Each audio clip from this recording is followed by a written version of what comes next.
Councillor Burnett, we've lost him, haven't we? Yeah, okay, so we'll come back to him. Councillor Davis is new. Councillor Haynes? No declarations. Thank you. Councillor Jones?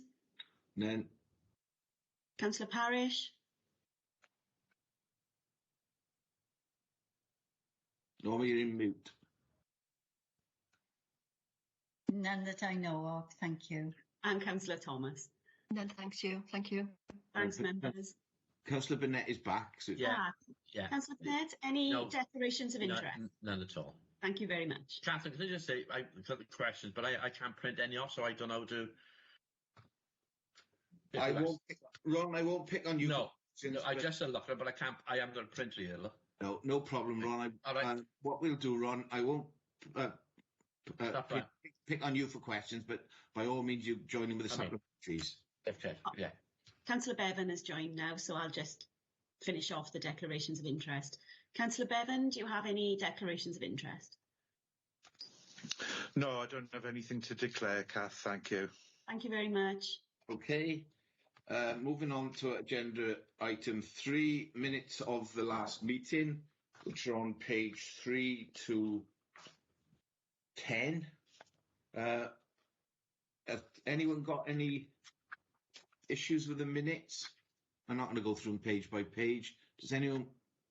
Are we content with the minutes? Yeah. Can I have a seconder? Yeah. Move. Second. Right. Minutes. Second, Chair. Second. Thank you. The minutes are agreed. We move on to agenda item 4, action sheet. I need to check to see if members wish to comment or ask a question on the action sheet. Anyone want to raise anything on that? I'm not seeing any indication, so I'll move straight on. So there was one that was out, one that had been outstanding for some time that had been deferred because of the pandemic, and I wondered whether anything was progressing on that now, Chair. It was a site visit recommended.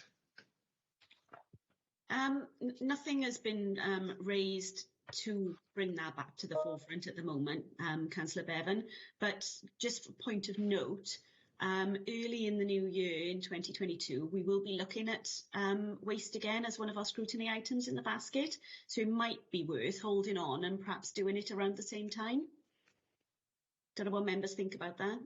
That was T-Coke, wasn't it? That was was that to look at the solar panels, to look at the canal side?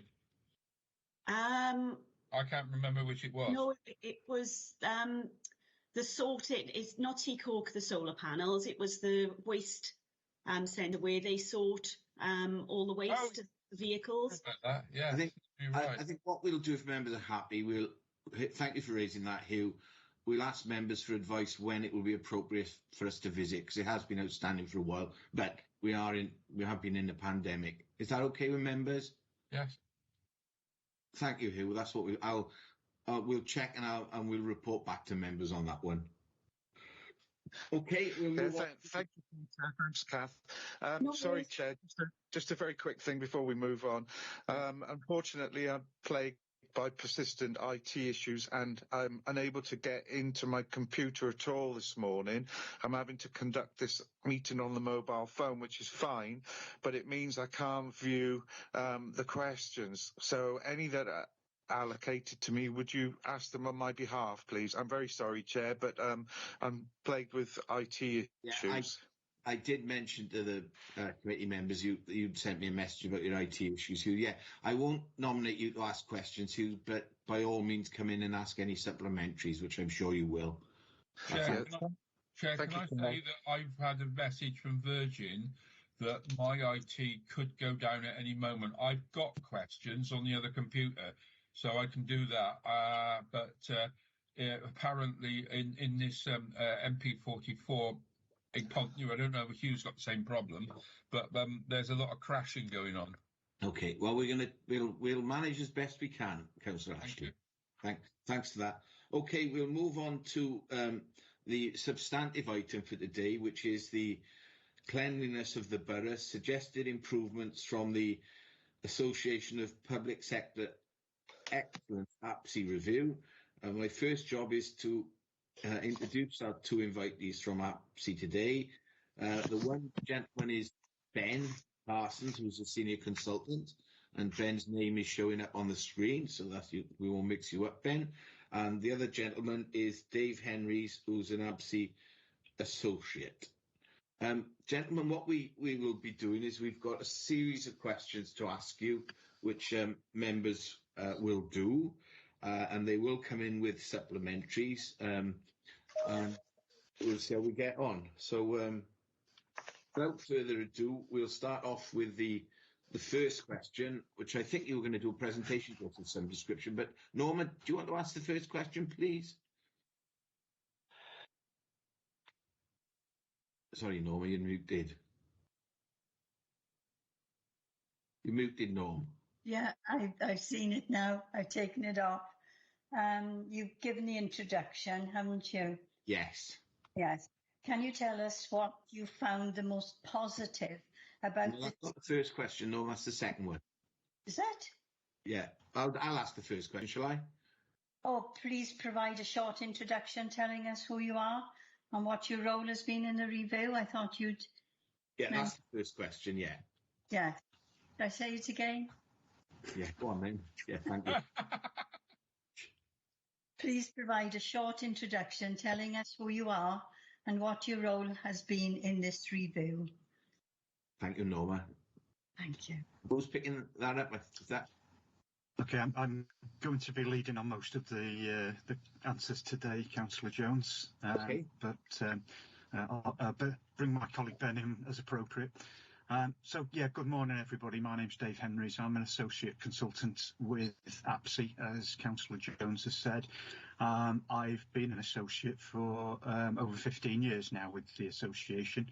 Our consultancy side relies on people like myself who are ex-local government officers to play to our strengths, as it were, in terms of the association's consultancy. So prior to joining, I had a 25-year plus career in local government, working with 4 different councils.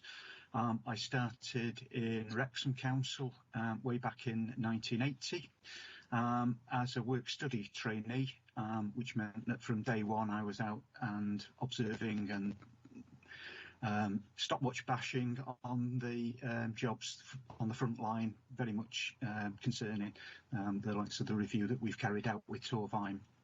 And that career then stretched through compulsory competitive tendering. I worked for a couple of different authorities along the way. Worked with South Bedfordshire Council as my first full-time role, and then back with Delyn Council in North Wales prior to local government reorganisation in 1996, which I'm sure you will all have been familiar with, when we became Flintshire. And that's where I ended my career and decided to spur off on my own, and where I live as well. Which is handily placed down the road from the APSI office, which is up in Manchester, and which is where Ben's joining you from today. They very kindly offered me a role to work as a consultant there because of the skills that I'd had and the experience I'd had in local government at that time. And to be honest, although I could work for anybody as an associate, I've been pretty much fully occupied in that time, mostly on reviews like your own with frontline services. I'll go over to Ben just to give his personal background, and then we'll give you a little flavour of what APSI is about as well. I think would be useful as context for today. Okay, thank you. Okay, thanks, Dave and Councillor Jones. So, yeah, my name is Ben. I'm one of the senior consultants with APSI Solutions. I joined APSI in 2017. Prior to joining APSI, my background has always been a sort of environmental services and building cleaning in the broadest sense. Within that, I have spent quite a lot of my sort of career history very much operational, frontline operations, and also I have managed street cleansing and waste collection for local authorities. I've worked for a number of different authorities throughout my career and different areas of the country as well. So I kind of bring all of that experience.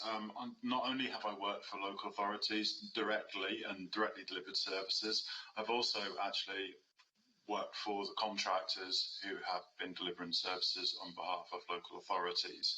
I've also worked for independent contractors and done things like fence cleansing, that kind of thing as well. So there's quite a mix of experience there, and very much operational and very much used to the processes involved.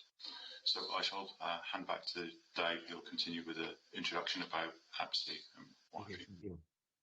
Carry on, Dave. Thank you.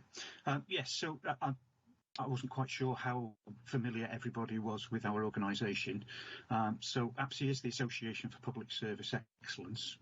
It's been a local government association that has been member driven. Torvine Council have been members for a number of years, along with many others around the UK, and we do cover the whole of the UK. Our roots are with compulsory competitive tendering. The association was brought together by the direct labour organisations who at that time were having to compete against the private sector for the very first time because of the legislation, and we were formed as the Association of Direct Labour Organisations, ADLO, if anybody was involved at that time and remembers that. I can see Councillor Ashley nodding his head. There's a few of us who go that far back.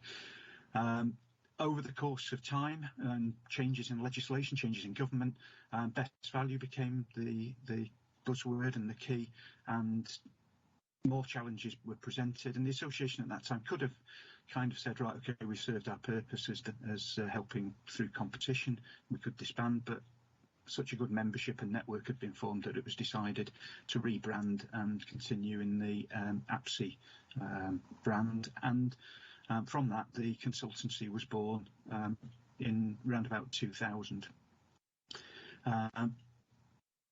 As well as consultancy, the association offers lots of networking opportunities for councillors, for both elected members and for staff, to network with each other and share good practice. And we'd like to think with the consultancy that that's an extension of that, and that's what we do. We follow the APSI ethos in our reviews. And as I say, in the course of 15 years, and for Ben slightly less, but we've covered some good and bad practice around the country, and that's what we've hopefully included with your review as well. We were asked to review the natural environment policy and street scene operation services. That's a bit of a mouthful. I think we said in the report that might benefit from a rebrand. Our review is aimed at capturing detailed information about the current service delivery and making recommendations to enable it to deliver services more effectively and efficiently. And to do that, we carried out benchmarking using our benchmarking service. APSI is the largest voluntary benchmarking service in the country. We've now got 23 years of comparing performance between authorities, and we took data from Torvine to compare against other authorities to give us a baseline of where your authority was at in terms of its performance. We benchmark over a range of performance indicators, always at pains to point out that the word indicator is really important there. They do give an indication of where your council sits in terms of certain levels of performance and against certain aspects, but they're there for further investigation as much as anything else. Everybody always asks us, how can you compare us with such and such a council when they're not like us? Our experience, as I'm sure with your own, if you've travelled around, is that there are no two councils that are exactly the same. What we do is try and benchmark you with the closest that we can find. We carried out diagnostic workshops as part of the review and interviews with staff from across the whole of the service. And we also offered the opportunity to staff to complete service improvement questionnaires so that nobody was kind of left behind, and everybody got the opportunity to put forward their views and ideas. And then we did an analysis of the strategies and policies that affect the service delivery and service demand around clean and green, and came with our conclusions and recommendations from that. So I hope that answers your first question. Thank you. Okay, well, that's great. We'll move on to the second question. Colette, do you want to ask that one, please? Can you tell us what you found the most positive about the team when carrying out your review, and also what you were most concerned about? Okay, I've got a few things on each of these, and I'm glad you concentrated on the positive one first. On the positive side, I think overall we felt that the integration of environment and street scene into this department has been a good model and it delivers value. It includes within that a commitment from the council, which is always good to see from our side, to the clean and green agenda, including the prominence in the corporate plan, which I think is just coming to an end now, the 2016 to 2021. But also through the support of elected members like yourselves as well, which came out loud and clear during the process. There's a litter and fly tipping strategy that is currently being adopted, which we were given notice of, and the emphasis on there on preventative activities is one that we would certainly go along with. It forms the basis of much of our recommendations, as you will have seen. We like the idea of the fast response teams that the service has. The 7-day service isn't to be seen everywhere in the country, but this is very much a 7-day week that the demand for the service is on, and I think you found a good way of responding to that. The teams work 4 on 4 off shifts to provide cover, and the same with the mechanical sweeping as well, which again meets the needs of the service, which isn't something that we always find. That there are many examples of where the tail wags the dog, really. People in these services can work Monday to Friday and then accrue expensive overtime costs to clear up at weekends, for example. So overall, that and your integration of grounds maintenance and street cleansing into a street scene kind of clean and green service would have been our first recommendations had you not already gone down that road. So they're very positive things. The other things I'd just like to highlight is that I know we're talking about cleanliness today, and we'll go on to this a little bit later, but there has been a consistent level of performance within the council from the results that we've seen.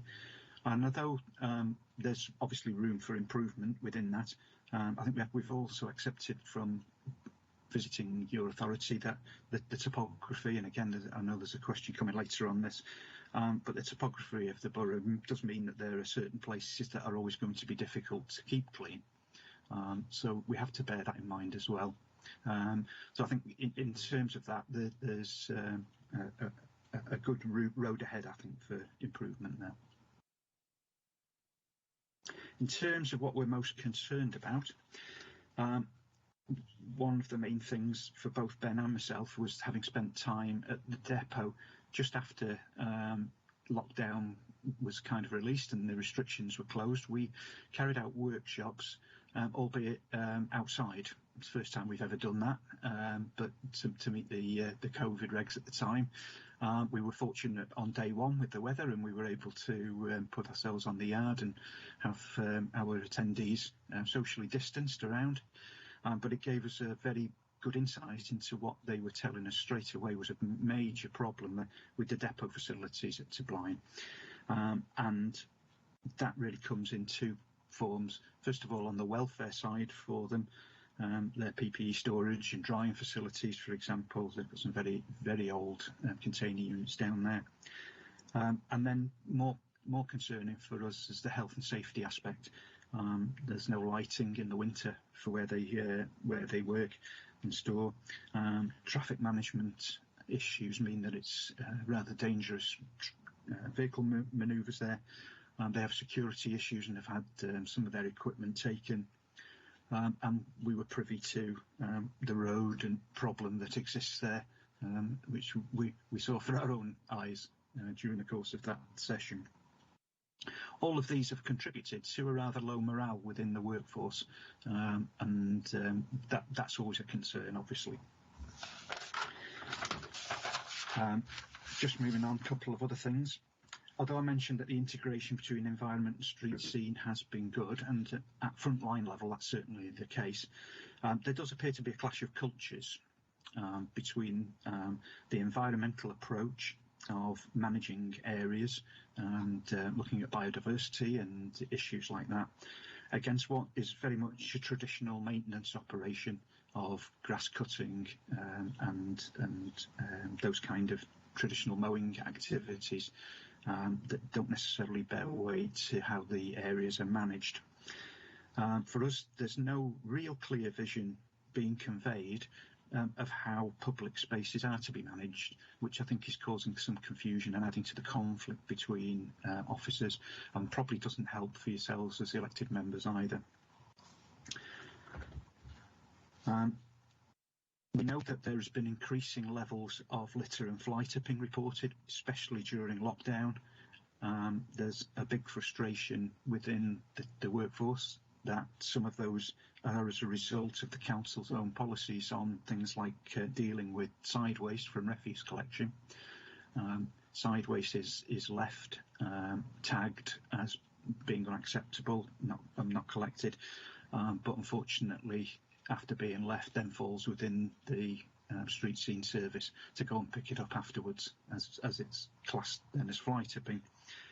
And the lack of enforcement on this and getting people to actually do things the right way seems to be a great sense of frustration.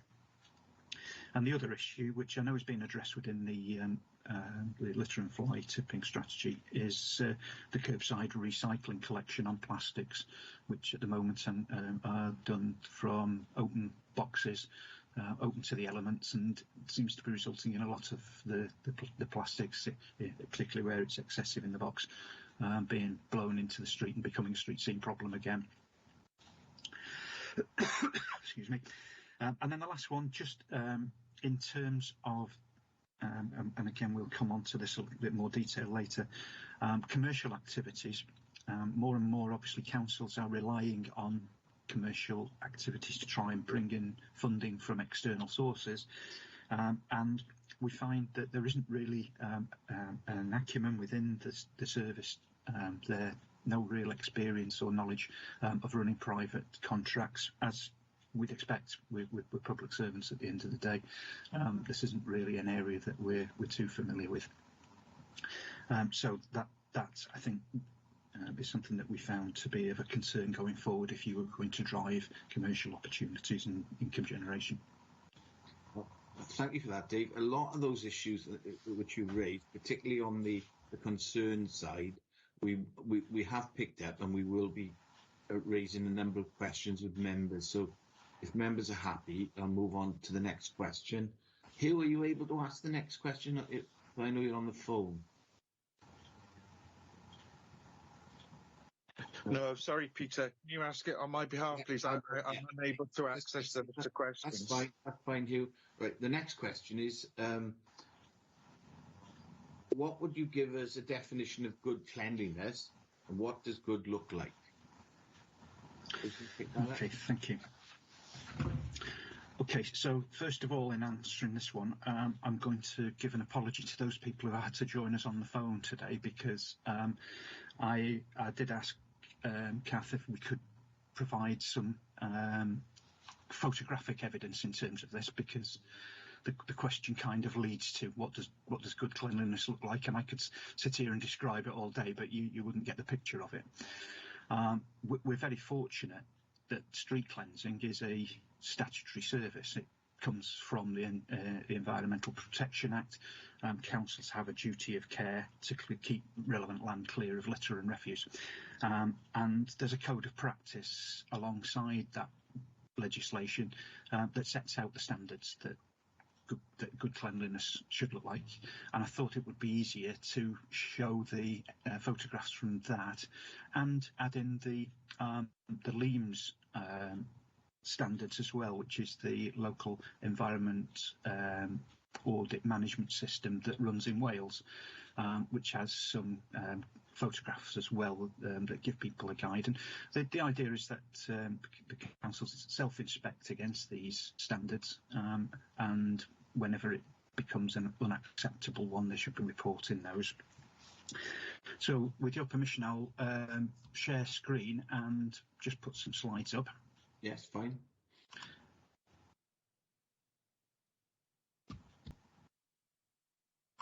Just bear with me a second.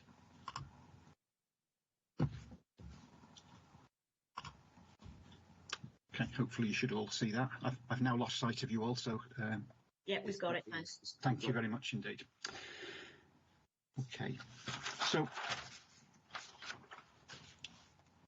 the Code of Practice on Litter and Refuse came out in 2019, or was modified in 2019. There's a new in 2006. There's a new version modified in 2019.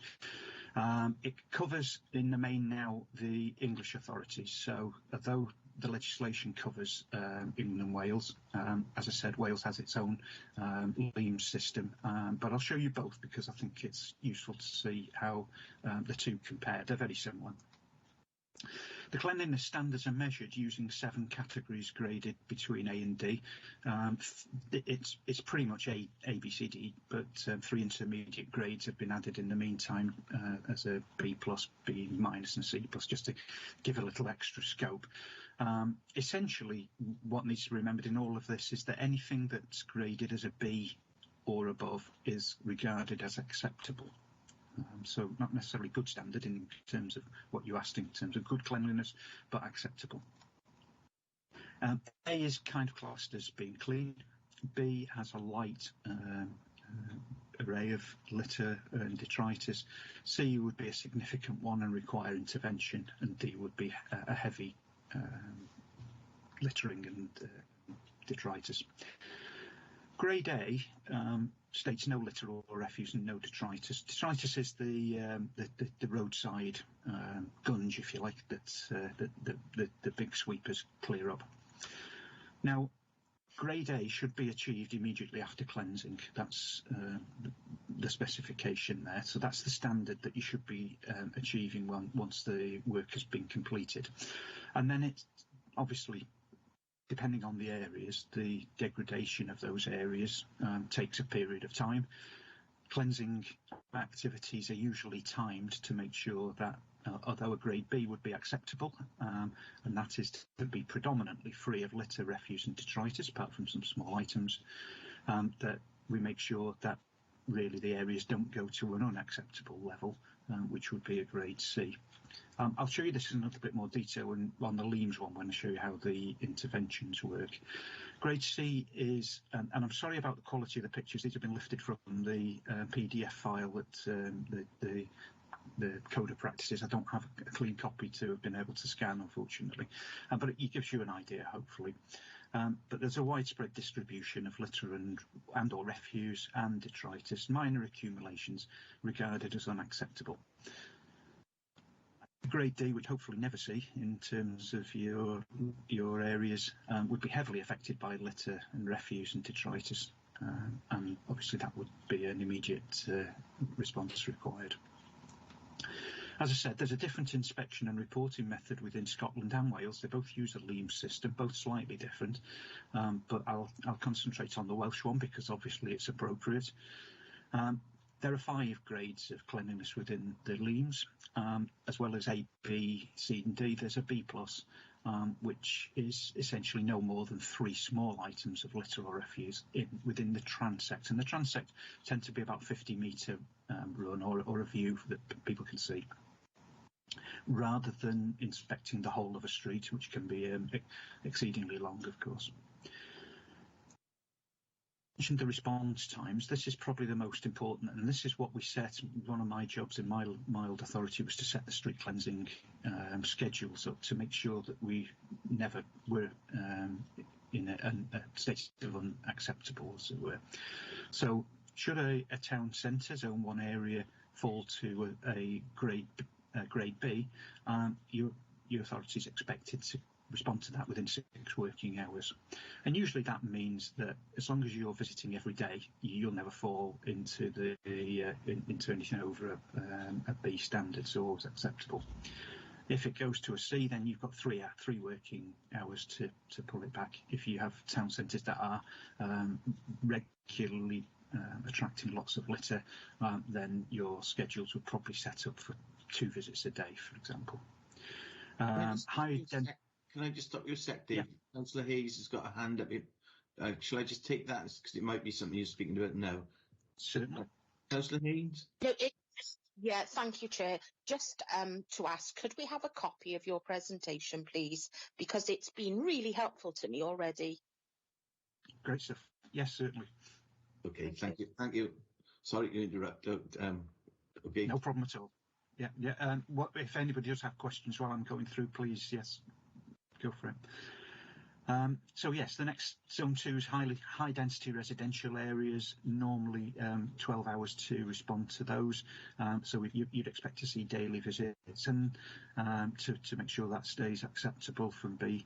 And then on zone 3, the low density residentials, kind of areas that most of us probably live in. The recommendation is that if it falls to a grade B, then there's a 12-hour, a 2-week period to respond to those. The LEAMS documentation sets out photographic evidence again of what they view as each of the grades. So litter-free immediately after cleansing for grade A. A couple of examples of those. A grade B plus. Okay, we've got another question coming in, so I'll take it now if you don't mind. Councillor Bevan. Yeah, thank you, Chair. Sorry, Dave, just a quick question. I get a sense from the photos and the slides that you're presenting that, you know, it differentiates between the different standards. So I guess the first, because you mentioned the first one was more relevant or pertinent in terms of its application to England, and the second one more pertinent to Wales with the LEAMS approach. Yep. Can you confirm, number one, please, that Torfaen is following the LEAMS approach for the Welsh standards? And secondly, the obvious question, I guess, would be, what was your assessment when you conducted the review of where Torfaen sat on the grading system? Okay, thank you. So we didn't spend a lot of time within the borough, and our view was mainly restricted to between the depot and the local Premier Inn. So that would be a very general between Ben and myself, and I'll ask Ben to also comment on this because we visited together, but we felt that the area was fairly clean on the time that we visited. And yes, you do follow the LEAMS. All authorities in Wales are bound by it as it stands, and there is a national reporting structure. So although the English one is now voluntary and doesn't report, you're actually in a position where you're being overviewed anyway. Ben? Yeah, the data for Torfaen is published anyway. But in terms of personal viewpoint, you're right to say that never to sort of disengage this broad assessment wherever I am, really, to be perfectly honest with you. I didn't notice anything particular which would suggest for me that was broadly on the clean. For me, it would be around B.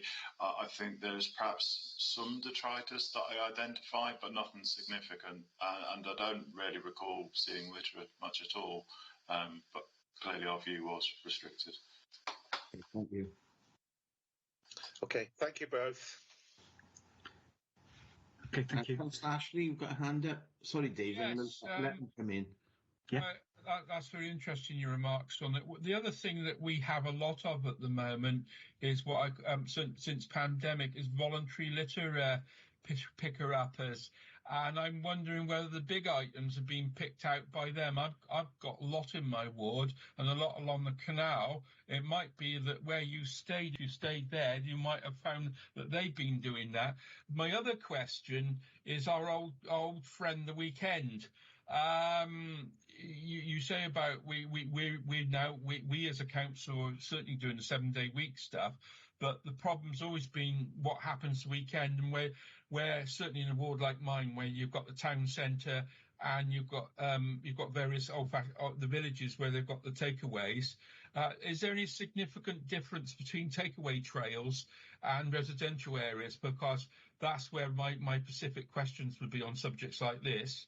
And it's where our volunteer people seem to get the most satisfaction, as it were, or where they concentrate. I just asked that question because our men obviously got a set thing, but when we get the volunteers in is when you get all the stuff on Facebook. Very, very true. Absolutely. Yeah, I mean, dealing with the first part of your question there, we're noticing across the whole country that there is an increase in the amount of people whose awareness has been heightened by having to investigate and use their local areas a lot more than they previously had to. And I will openly admit I fall into that category. I saw areas of Flint during lockdown that I never even knew existed, in a bid to get my daily exercise. And yes, people have come forward to assist, and that army of volunteers has been gratefully received, of course, by local authorities. And we as a consultancy are now encouraging councils to ride on the back of that goodwill and to get people involved and more and coordinate it and work alongside the in-house teams. And you're right, yes, that could well account for our observations. That is very true.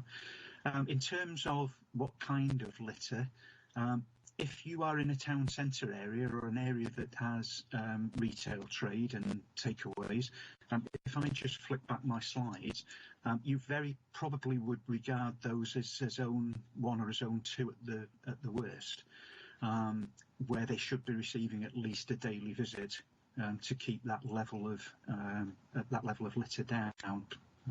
If it's been identified. So if the standard falls below the acceptable level, and I'll get back to showing you what that looks like again, but if it does, then there's a period, as you can see, within which the service should be responding. I mean, they normally, within a high density residential area, would give them 6 working hours. This is enough to get round and get that done kind of first thing the next day, as it were. So as long as there's a weekend coverage on, that should be achievable.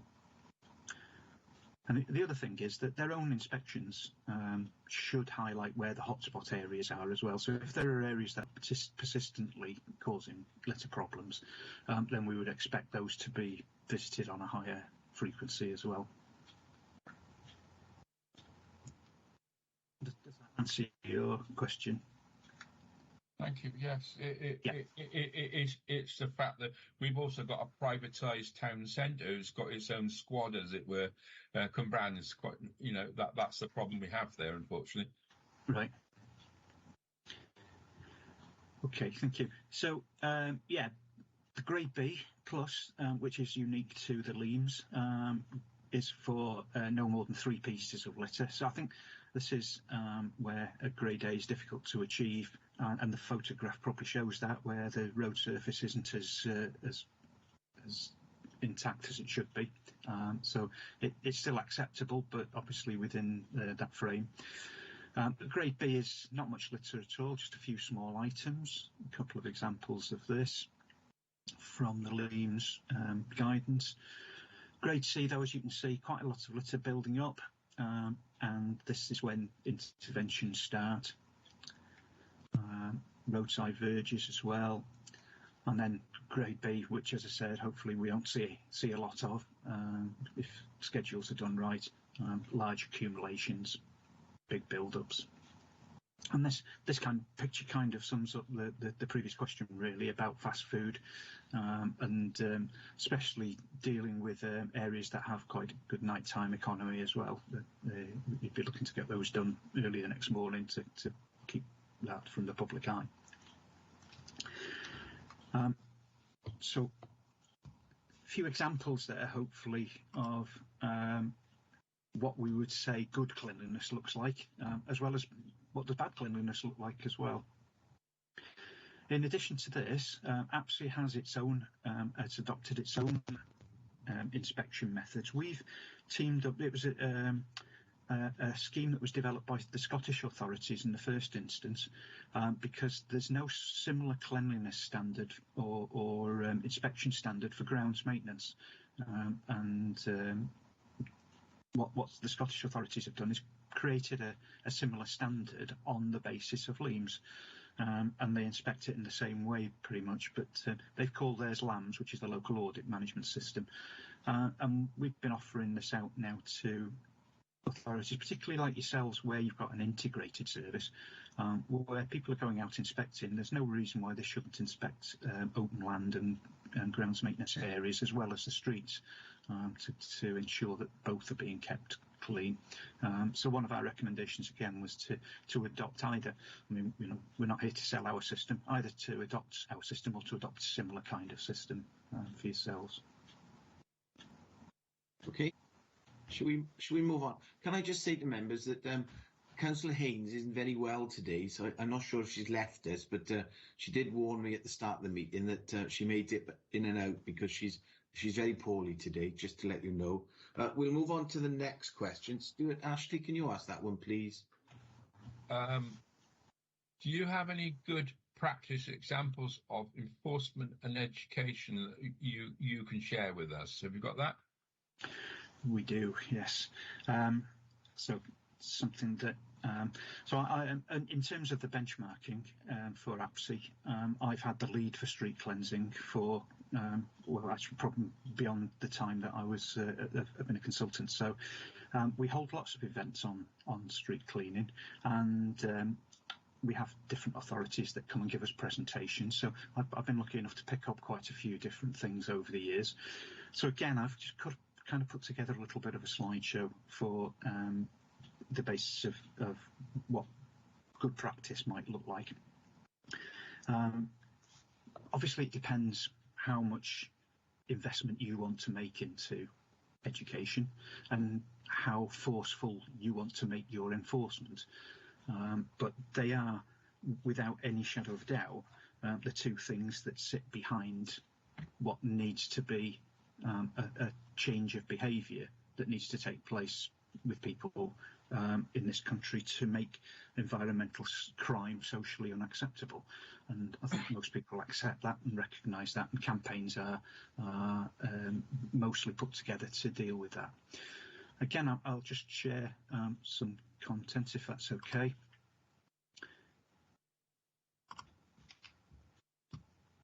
Going back to where we were. Hopefully, again, you can all see that. Yeah, thank you. Thank you. So, enforcement and education is aimed at changing people's behaviour and making things like littering and dog fouling, fly tipping, graffiti, fly posting, all of those kind of things that we regard as environmental crimes, making these socially unacceptable. Clean Up Britain is one of the charitable organisations that have presented to APSI before. They have a national strategy in trying to make litter socially unacceptable, and it covers three core elements, and two of them are the ones you've named, being enforcement and education. So they believe in an effective legislative framework and a sustainable and collaborative national campaign to change people's behaviour on littering. The third strand, which I'll mention briefly now, but you didn't mention it, but it is part of our report. Their third strand is an improved bins infrastructure, and we did recommend that you have a look at the litter bins around Tovine and make sure that you have the right bins in the right place. Technology's moving on, and innovations are coming in all the time in terms of solar compacting bins, bins with sensors that can let you know when they're full. There's a few different things going on there. I'm just going to concentrate on the two, the enforcement and the education side. I know that Tovine are part of the Carw Cymru initiative that Keep Wales Tidy has put together. Carw Cymru, the Love Wales emblem appearing more often now. The vision for that is they're hoping that to be interwoven into life in Wales, it becomes second nature for everyone to do the right thing, which we can all get on board with. How do we do that? How do we change people's behaviour is the real crux of it. Well, we know that behaviour change has worked in other walks of life. For example, in terms of wearing seatbelts, 40 years ago, nobody wore a seatbelt, and yet now pretty much everybody, it's the first thing we do when we get in their car. Cycling, for another example, has taken over from car use as we all try to be more green and take more exercise. The introduction of speed cameras has kept speeds down in the main. Smoking has become socially unacceptable over the last years. Healthy food initiatives are now all the rage, quite rightly, with the obesity that's been recognised. And things like the park gyms that have appeared around the country have started to get people exercising a bit more without them really thinking too much more about it. So we know that we can change people's behaviour if we do it in the right way. One of the areas that a lot of the organisations that present to APSI have put forward is around nudge theory. And nudge theory is a concept in behavioural science that tries to enforce positive reinforcement through indirect suggestions. So it's not in your face advertising and campaigning, but actually more around trying to achieve non-forced compliance. And it works, seemingly works just as effectively. So some examples of that you may have seen around this particular one, where there's a choice between stairs and escalator. There's little images on the floor just to suggest that you might be more healthy to take the stairs. There are other examples of this one's from the London Underground on how to use the escalators for people who don't realise or don't know, and it's only painted footsteps just to show that one lane's for standing and one lane's for moving a bit faster. We all know about the impact of signage. Whenever we see a speed camera sign, if you're anything like me, the first thing you do is hit the brakes, irrespective of how fast you're going, because subliminally we don't want to get caught speeding. And we wonder whether that's actually a good strategy for and a fairly cost-effective strategy for local authorities to take on. We see areas that we visit, such as this one in Derry, where they have signs up, let's say, that litter wardens operate in that area. And that doesn't necessarily mean, as with the speed camera signs, it doesn't mean there are actually speed cameras, and it doesn't actually mean there are litter wardens, but it does elicit a response from people. And then there's the straightforward messages, you know, signage to take your litter home, trying to shame people a little bit more. Other people do it. So we know that these work, but obviously only to a certain extent. Nudge theory can be as simple as this. This was an experiment that was carried out in Denmark a few years ago. What happened was they issued on a Saturday afternoon in a busy city centre, Copenhagen, they gave out sweets to people for free that all had distinctive purple wrappers. And they counted up at the end of the day how many of those purple wrappers had failed to go into the litter bin system, how many were actually had been littered. They then painted on the floor yellow footprints leading to the rubbish bins, just to coerce people to go to the bins, and then carried out the same experiment after having put the footsteps down, and found that there was a decrease in the littering of those purple wrappers by 46%, which is a significant difference for very little outlay. And we are seeing councils around the country starting to adopt these kind of approaches. Some of them are going down what we might call a fun theory approach. So just trying to get people to put their litter in the bin could be as simple as putting a maze up for children to follow, or a hopscotch area. Again, very cost effective, doesn't cost a lot of money, but can help in terms of just nudging people's behaviour. One of the initiatives, I'll come to them in a minute, and we included them as an example in our report. Neat Streets is run by a charity called Hubbub, and Hubbub has presented a number of times to APSI. And again, they're all about behaviour change. And this is one of their initiatives. It's a cigarette bin for cigarette butts that encourages people to put their cigarette butts in one side of a voting compartment. In this case, it's football related. Who's the best player in the world? Is it Ronaldo or Messi? And as you can see in this example, people have interacted with this, that's a whole load of cigarette ends that haven't ended up on the floor and having to become the problems of the local authority.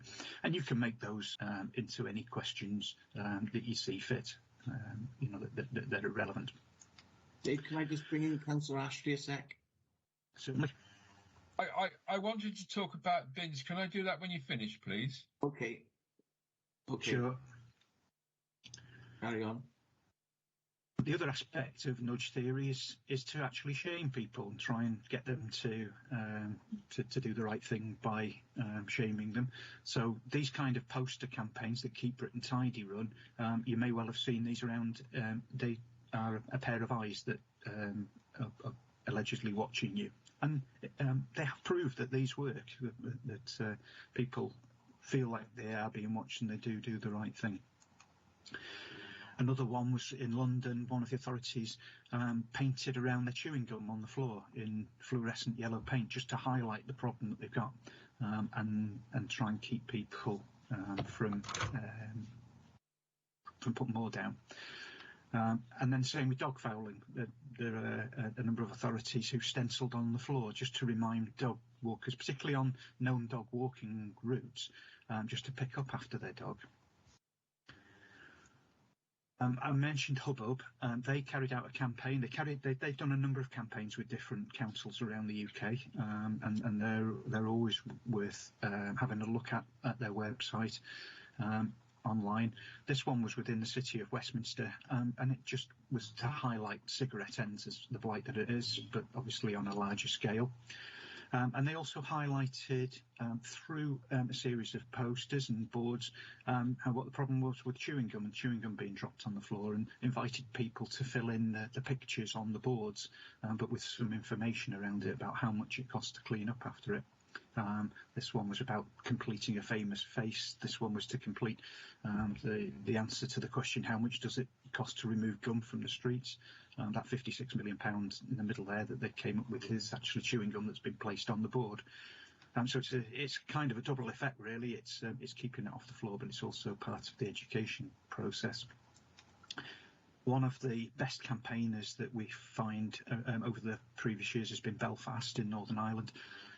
Obviously, as a big city, they have a bigger budget to put forward on their advertising. They've had all sorts of outdoor advertising that they utilise: buses, bus shelters, posters, some quite cutting-edge campaigns. You can tell what their demographic is to try and catch there with the comic strips. It tends to be a younger audience that they're trying to educate. They've also done radio adverts and things like that. I mean, obviously, it doesn't have to be on such a big scale, but it is all about getting the message out there. Just moving then on to the enforcement side briefly. Enforcement obviously comes in different ways, and as I said, it depends how heavy you want to come down on enforcement. So there are a number of examples of local authorities, particularly in North Wales here, who've used private enforcement companies before to issue fines. Unfortunately, one of the main companies, Kingdom, who were operating here in Flintshire, where I live, they were in Wrexham, they were on the Wirral, just over the water, were operating very successfully for Wirral Council and bringing in a lot of external funding through fines, and they were finding that their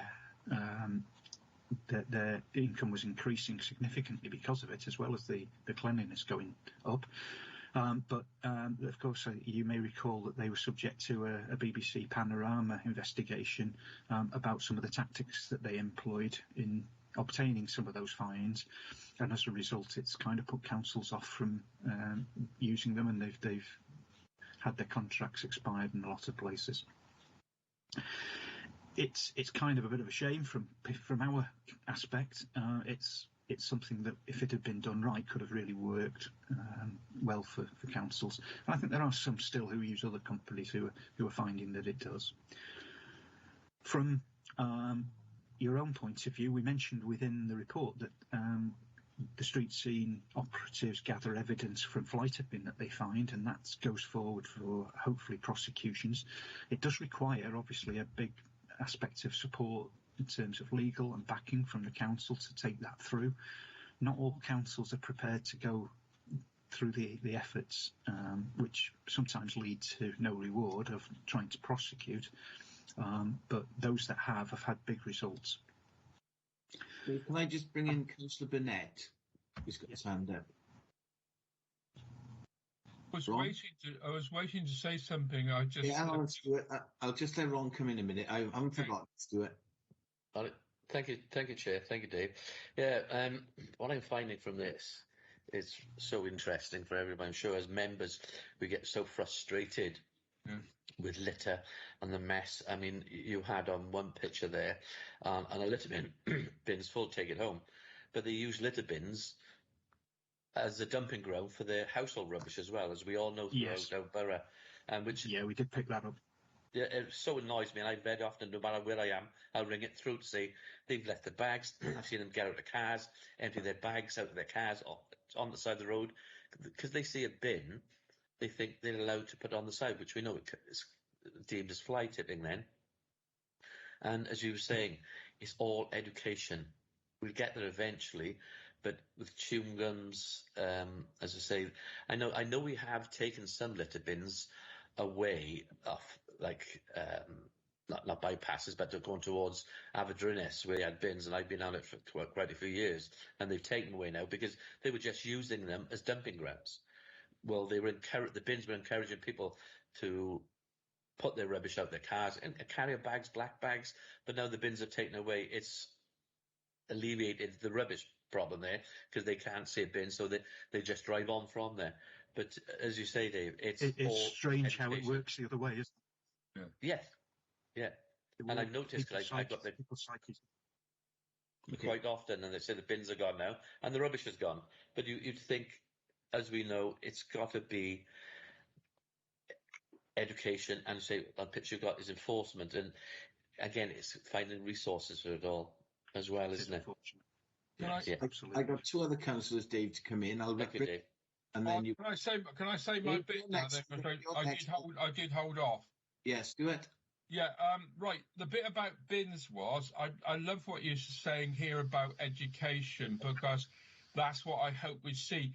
The bit about bins was, I did a study on bins on the canal in our area, to be honest. We got a very useful group doing this. We actually had, I counted them. It's very sad. I went and took a photograph of every single one of them. We had 14 bins on the canal in my ward, and I subsequently discovered our borough has 770 bins. If you look on the website, that's what it got. It's one hell of a number of bins, as Ron just said, and we have to service those every single day, every single week, every single day of the year. You know, they're all tend to be these black bins.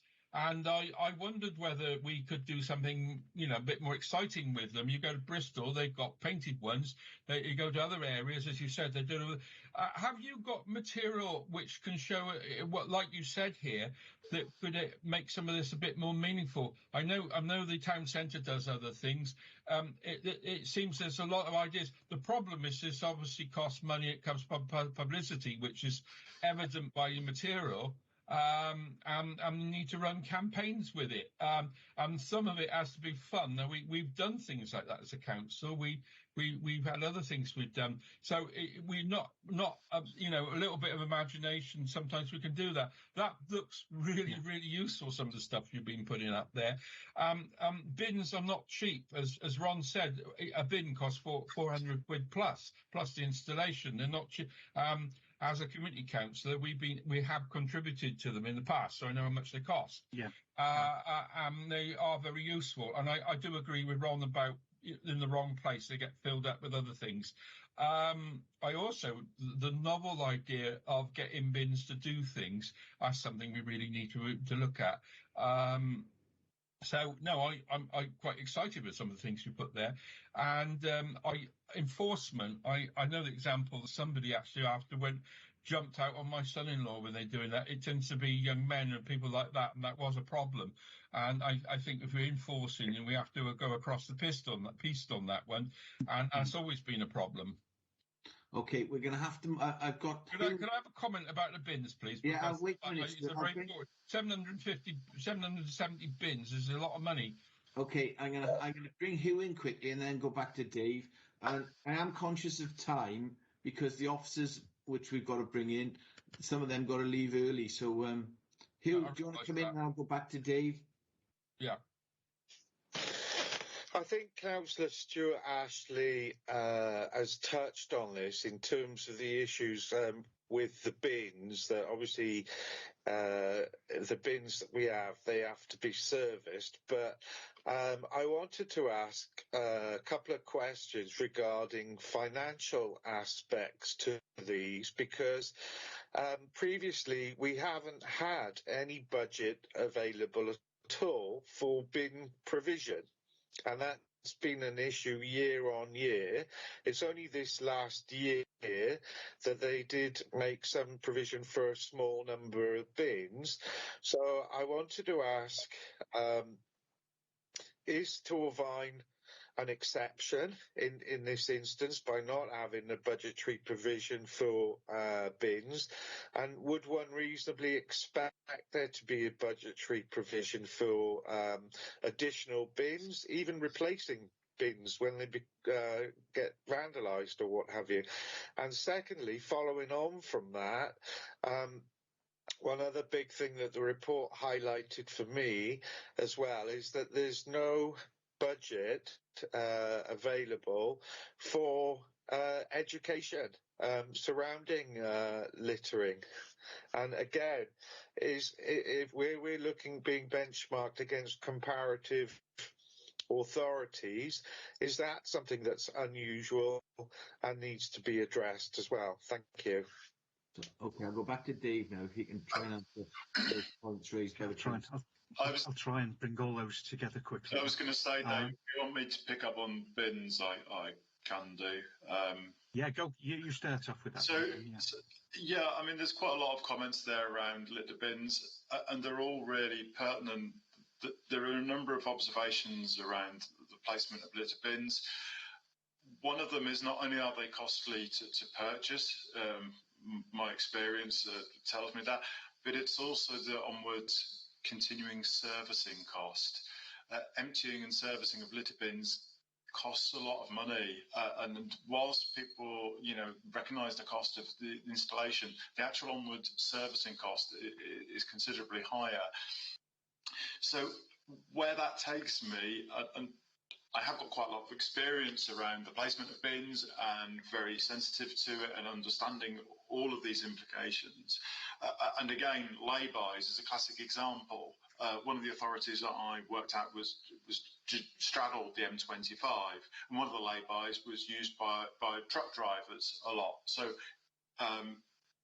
it definitely needed litter bins there. Certainly, I have noticed that, yes, litter bins can attract fly tipping, particularly in lay-bys. I definitely agree with that statement, and I'd actually kind of picked up that a number had been removed from Torvine. I recall seeing the signs, if memory serves. I think policy is really important. It's about understanding the cost-benefit analysis of every litter bin location, trying to ensure that it's going to attract the correct kind of usage. One of the problems of litter bins by canals is that boaters will use them as well, and that will potentially cause you side waste issues. Definitely, I've witnessed in town centres that litter bins become full with either traded refuse from shops or what have you, or from flats above shops. So the design of a litter bin can be really critical in keeping out the bags of refuse, but enabling people to use it for litter, but also capacity. And there are a number of different options around that. Some bins can be underground, particularly suitable for perhaps tourist leisure locations out in the countryside. The compacting solar bins can be particularly beneficial in perhaps town centres, and you can then look at different servicing options. But essentially, it does boil down to policy and consideration, and I think it's something that we could certainly support you with, but I think it essentially needs to be done with quite a lot of dialogue between officers and members, councillors, to kind of establish that. But getting that policy and understanding that would be highly beneficial to you, I think. Okay. I'll hand over to to Dave. We're going to have to try and move on because we're only halfway through our questions and we've spent over an hour already, so we're going to have a little bit of brevity now, please. Certainly. Dave? If I could just answer one of the other questions very, very briefly. The education side, we do track the budget for education as a performance indicator that councils spend, and there's been a notable trend during the last few years that's gone down because of the austerity measures and the reducing budgets. That seems to be an area that lots of councils are struggling with to find funds for. And of course, you know, it can be counterproductive, as Ben said there on litter bins. Sometimes it's money spent to save elsewhere. If your education campaigns hopefully are reducing the amount of work that you have to do. I do have slides on litter bins and things that I could include on the presentation when I send it to you, if you'd like. Would that be useful? If we could have them sent to us, that would be helpful. Yeah, I think we need to move on to the next question now, Dave, so if that's okay. I'll let you take your slides down, and yes, please send them to Catherine, and we'll all have a look at them. Sure. Okay, then I'll ask the next question. Just wait, leave the slides at the way. Okay, the next question. No specific conclusions were made in relation to fly tipping. Can you tell us why? Okay, I'll try and keep this a bit brief then, as we're running for time. So, first off, we felt that fly tipping was already being well catered for and well covered within the litter and fly tipping strategy. As I mentioned earlier, it's a positive. Appreciate that it's a big problem, and it's a problem that's increased during lockdown. I know that you've been part of the Wales Government litter cam CCTV pilot scheme, so there's a lot happening around fly tipping already. The fast response teams deal with it, and you've got them in the right place at the right time. As I mentioned, it's particularly around sideways from refuse collection that was picked up by the operatives themselves, and then really around enforcement. And it's mentioned within the report that the frontline staff don't feel that they receive the feedback on enforcement and wonder what happens once they've collected their evidence. And the other thing I'd mentioned, perhaps didn't go in the report, and we might have pushed this a bit more, is a lot of councils are using social media these days to try and shame people into not fly tipping by putting pictures up of where bad examples have been shown. So that doesn't really answer your question and why we haven't specifically made any conclusions around fly tipping, except to say that we felt it was fairly well covered. Okay, thank you. I think we'll move on. Colette, do you want to ask the next question, please? We have a large workforce and a small management team, and we have a different topography compared to other local authorities. Do you think this causes us problems? Yeah, thank you, Councillor Thomas. I think we did pick up on this in terms of when we were looking at why your service was slightly more expensive than everybody else, and we realised that it was because of that ratio of frontline staff to management. I think you have more of a workforce. I don't think it's the fact that you've got too many people, because there appears to be not enough to do all to meet the demands that you've got. And when we investigated it a bit further, it seems to be that you have a lack of the larger open areas that are quicker and easier to maintain. You have a much lower level of playing fields and open space than other authorities. And on the other side of that, you have a lot of smaller areas, a lot of housing areas through the housing side that have started to fence off their front gardens, for example, where there used to be open areas, which makes them a lot more time consuming to manage, and more frustrating for the operatives as well, because they can't get a clear run at it. And in terms of topography, your area is unique, as most areas are unique in some respects, but yours runs a particular narrow band of north to south. You have different aspects within each of the areas, and quite a potential for lots of travel between. And we did recognise that there's a lot of vehicles in use, and that needs to be looked at as part of your ongoing process.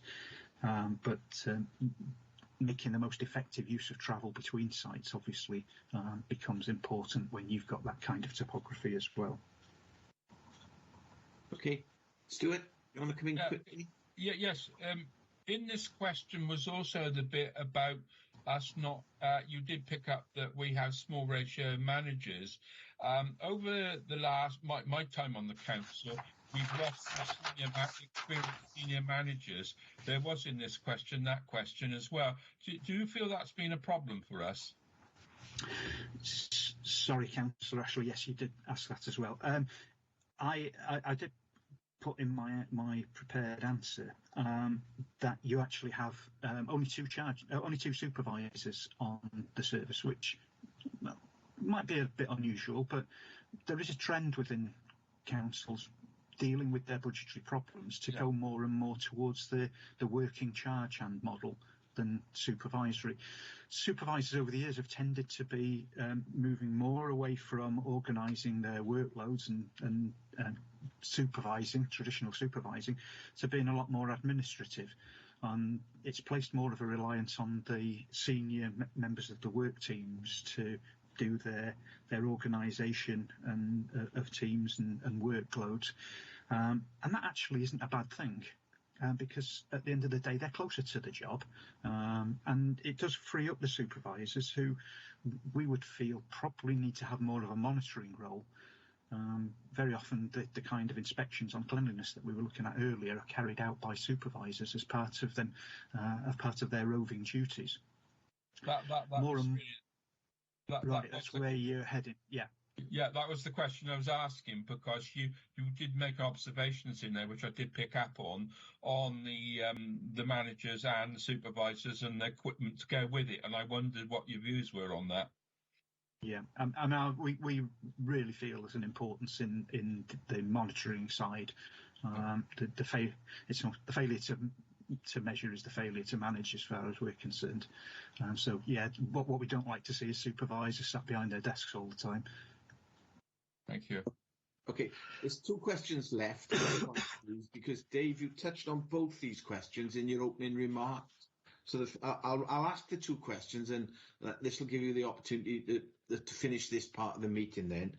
Are you aware of the roles of elected members and how we are entitled to raise questions and concerns on behalf of our constituents? We ask this as knowing that our roles entail may help you in understanding where we fit in within the authority. That's the first question. And the second question, which you also dealt with in your opening remarks, in your report you referenced the need to employ a business development officer to work commercially and bring in income in this. Is this type of approach common in other local authorities? So we'd welcome your comments on both those questions, please. Okay. First question, are we aware of the roles of elected members? I've worked in local government for 41 years now. I know you don't know us. You've had the opportunity to meet us and hear that. Maybe that answers your question, hopefully. Obviously, we're well aware of the roles of elected members. One of the things that we do within the diagnostic workshops, and what we did with Tor Vines frontline and staff as well, is actually have a look at getting them to think about who their customers and stakeholders are in their service and the influence that they have.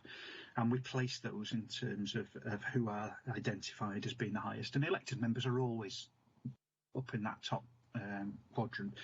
And if they're not, we make sure that people realise that they are, because we know that that's how it works. They know the importance of that. We know if the standards aren't being met, it's up to elected members to set the standards for the authority. We know if those standards aren't being met, then they're the people who are going to be asking the questions on behalf of the citizens of the borough. So we put that loud and clear into those workshops as well. I'm sure they're well aware of it. If the question came about because we mentioned that during the workshop, some people mentioned that there are some councils who go directly to them and perhaps bypass the system, then that's not unusual. Relationships between elected members and officers do develop over a period of time, but from a neutral observer, we can only report that you really should be, in the interest of fairness, all operating on the same system. and that was the reason for that comment. Moving on to the business development officer role, we see the business development roles more and more with councils who've set up arm's length trading companies, obviously, because that's an important part of that aspect.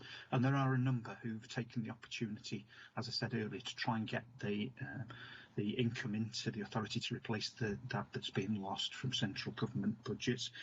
And some councils have tackled it quite strongly. Others are slowly developing it through, as we've suggested for yourselves. There comes a point, obviously, where the expertise that's required isn't there in-house. But as well as lacking the skills and experience and the knowledge, actually most staff lack the time to be able to dedicate to doing this as well. So it actually can be quite useful, and I've picked up a couple of councils who we know are operating this kind of approach and have introduced business development officers. Stafford Council, Bolton, Luton, Durham. I did just pick up off the internet. They've recently advertised for a business development officer, and within that they'd said they want someone to lead on identifying commercial opportunities, lead on tender submissions, developing customer relationships, and ensuring effective contract management. And again, those are all things that we're not trained to do within, as public servants. On that, Have you finished there? A very brief bit to finish, Councillor Ashley, and then I'll take your questions. Sorry about that, sir. That's okay, no problem. Just to say, as well as kind of grounds maintenance, landscaping opportunities that you've got, tree work and arboriculture is a skill within the council that's very saleable. Road sweeping opportunities wherever there's industrial land and things like that. Lots of opportunities exist, but there's also opportunities that exist for sponsorship, particularly around roundabouts, and tying back into a question that was asked earlier, opportunities for sponsorship on litter bins as well, if you have the right ones in the right place. Was that the question? No, the question was that we actually, if I remember right, Norma might remember this because we were in previous council, we did actually look at this in scrutiny when I was in my resources committee. I'm resources chair. We did look at this some time ago, but you come up with some brilliant ideas there. Thank you very much. Could you send us the examples, what I was going to ask? Not be negative about it at all. But I do take your point about having somebody that's got that skill set. But as I said, I think it was last council we looked at it, wasn't Norma? You were in on it as well, because I'm asking because but the problem, it has to be it as well as normal business, not instead of. I think that's the point you guys made quite strongly. The problem we've got is since last council, when I came on 2012, we had 6,000 people. We're now down to about 3.5. So our problem is that we've had people that have had commercial experience, not necessarily in this side, but we've got them in the other side that have got some. The difference between people that have been outside and inside the council, you guys know it well by the sound of you, is that being able to see an opportunity or not see an opportunity is, I think, the difficulty that we found in scrutiny. I would also add to that, as well as perhaps having a separate... As well as perhaps having a separate job role that looks after the commercial opportunities, it's important to back that up with perhaps training for some of the service managers or all of the service managers, because it's these operational service managers that need to actually be delivering those services on a commercial basis. And it's important to balance those things, and so it's not just perceived to be down to one person, because it won't succeed. Can I also add that we do have other projects where this sort of thing does go on. We've got a rural networks project where we're looking at food, for instance, so it's not necessarily in this section. We would have that skill set in other areas. Conscious of time, and picking up on the fly tipping aspect, one of the things that we picked up on was there was quite a few of the operational staff making observations around commercial waste being fly tipped, particularly in the town centres, I think, next to litter bins or in litter bins. Again, that's a classic example of not only an issue with litter bins, fly tipping, but also commercial income. You know, you're clearly then outlaying, you're paying for the disposal of this waste, but not, you should be paying for it and getting an income for it. I'm going to have to wrap this part of the meeting up now because we've overrun. I'd just like to thank Dave and Ben. It's been really informative, and we will be sharing your slides. Thank you very much. Great. You're very welcome. Thank you. Yeah. You're very welcome now to leave the meeting, and we're going to bring the officers in now and we'll move on. Thank you very much, both. Thank you. Nice to meet you all. Thank you. Bye-bye. Thank you. Bye-bye. Running behind time. We're running behind time. I'll just invite the officers now. Okay. We're running behind time, so I'm not going to introduce the officers. I'm going to go, it's Rachel, Joe, Andrew Osborne and David Morelli. We're going to go straight into asking them to present their report. As they come in. Yeah, I've just invited them now. Okay.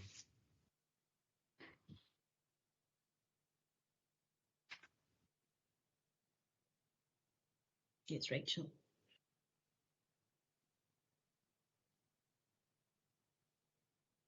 Morning, members. Morning. The three of them are in. We're not going to do introductions. We've done that, folks. So who's going to introduce the report? Can somebody deal with that, please? I'm going to ask Andrew to. I know I shouldn't start with an apology, members. Steve was meant to be here, so I'm going to table Steve's apologies because he would have been leading the report. Unfortunately, family circumstances meant he couldn't be here today. So I'm going to ask Andrew just to go through the report as the author. I'm also going to table another apology. I've got 2 children home with COVID. One of them is extremely well and is a 6-year-old. So there might be times when I am just looking to the side because I'm balancing the COVID children case and work. So just, I hate to start off with apologies, but I just like you to understand where things are at the moment. So over to you, Andrew. Thank you very much, Mr. Chairman and members. So the issue of cleanliness is a matter that features both in the Chief Officer plan and the corporate plan, and has been brought forward by the Chief Officer and members of the public as a key issue. So just a bit of history. The Street Scene Service was reviewed in 2016, and through later restructuring was combined with the environment team to develop a single positive proactive culture that was receptive to doing things differently in the light of changing government legislation, and also thinking about efficiencies across the wider service area. Whilst we got good processes in place, the service has recently published a litter and fly tipping strategy, which I know this committee were involved in. We were keen to understand how the service compared to others across the country, and also to inform service improvements to ensure that we were running as efficient as possible in the light of financial pressures that the authority is under. So ABSI, the Association of Public Sector Excellence, was commissioned in 2020 to undertake a review of the service. So the review was considered how the service is performing, how efficiently we work, how we compare to others, and how we could improve to reach better outcomes. So the report outlines the recommendations from ABSI relating to cleanliness and invites comments from members in terms of possible improvements going forward. I won't go through the detail in the report, but perhaps members would like to pick up on specific items throughout the report, and then we can respond to those. Is that okay, Chairman? Fine, yeah. We'll go straight into the questions. Stuart, do you want to ask the first question, please? I was just getting my page up. Officers, what consideration has been given to structuring cleanliness questions in the resident survey in a way which provides a more realistic response? Are you okay with that, Andrew? Yes, that's fine. So as members will have noticed, within the report, questions are raised about the how we measure performance, and so I think within there, what we've identified is that whilst we use the LEAMS measurement, and that's the national figure we report in to keep Wales tidy, our resident survey asks a different question.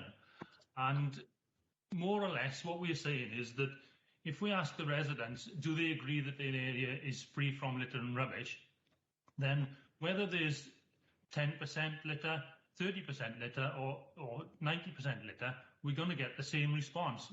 Residents are going to say that the area isn't free from litter. So really, the question is, should we be looking at a different question that gives us a more accurate measure of, you know, the extent of littering and maybe some trends as well? Okay. Move on to the second question. Norma, do you want to ask that, please? Thank you, Chairman. How are you addressing the issues of cultural change with staff? That's a big question. Do you want me to start off, and with a strategic point? Yes. And then yes. then you can come into the operations. Because I think, you know, we need to set it within that bigger strategic framework. So, you know, I can't believe I've almost been here nearly 4 years now. But one of the first things that I set out when I became Chief Officer was a whole series of engagement throughout the department. Because I'm a believer that those on the ground have as a significant and valuable voice to bring in terms of the way the department runs and their valued contribution into the department.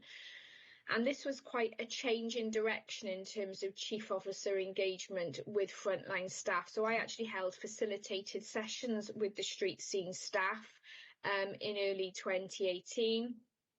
I made I'm being honest, my expectations to the senior managers very clear that we want inclusion, we want everyone to have a voice, and we want everybody to be included in that strategic decision making going forward.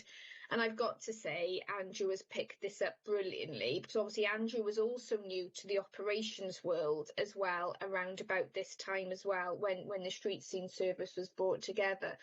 So, you know, culture change takes time. We are about being true to the council's values and engaging everybody through that. And what we've done is sort of like, you know, through just how I work, I will regularly go down and see the teams if there are things that need to be discussed or information that needs to be shared. And it's about just keeping that constant engagement and dialogue and inclusion. But I'm going to say, you know, what some of the changes that are happening, particularly not so much in the street scene, not so much in the cleanliness part, because, you know, litter is litter and needs to be picked up in terms of the operational side, but particularly in terms of some of the more green infrastructure, biodiversity and changes to the team. Then basically, you know, we are challenging sometimes how they have done their work for a considerable period of time. And that takes time because they're very proud and rightly proud of what they have done to date. And we're not saying that what they have done is wrong. And we're not, you know, it's about how does it need to evolve. So I'll talk about how Andrew has done that with the team. So I'll hand over to Andrew now. But I just wanted to put it into that strategic context. And?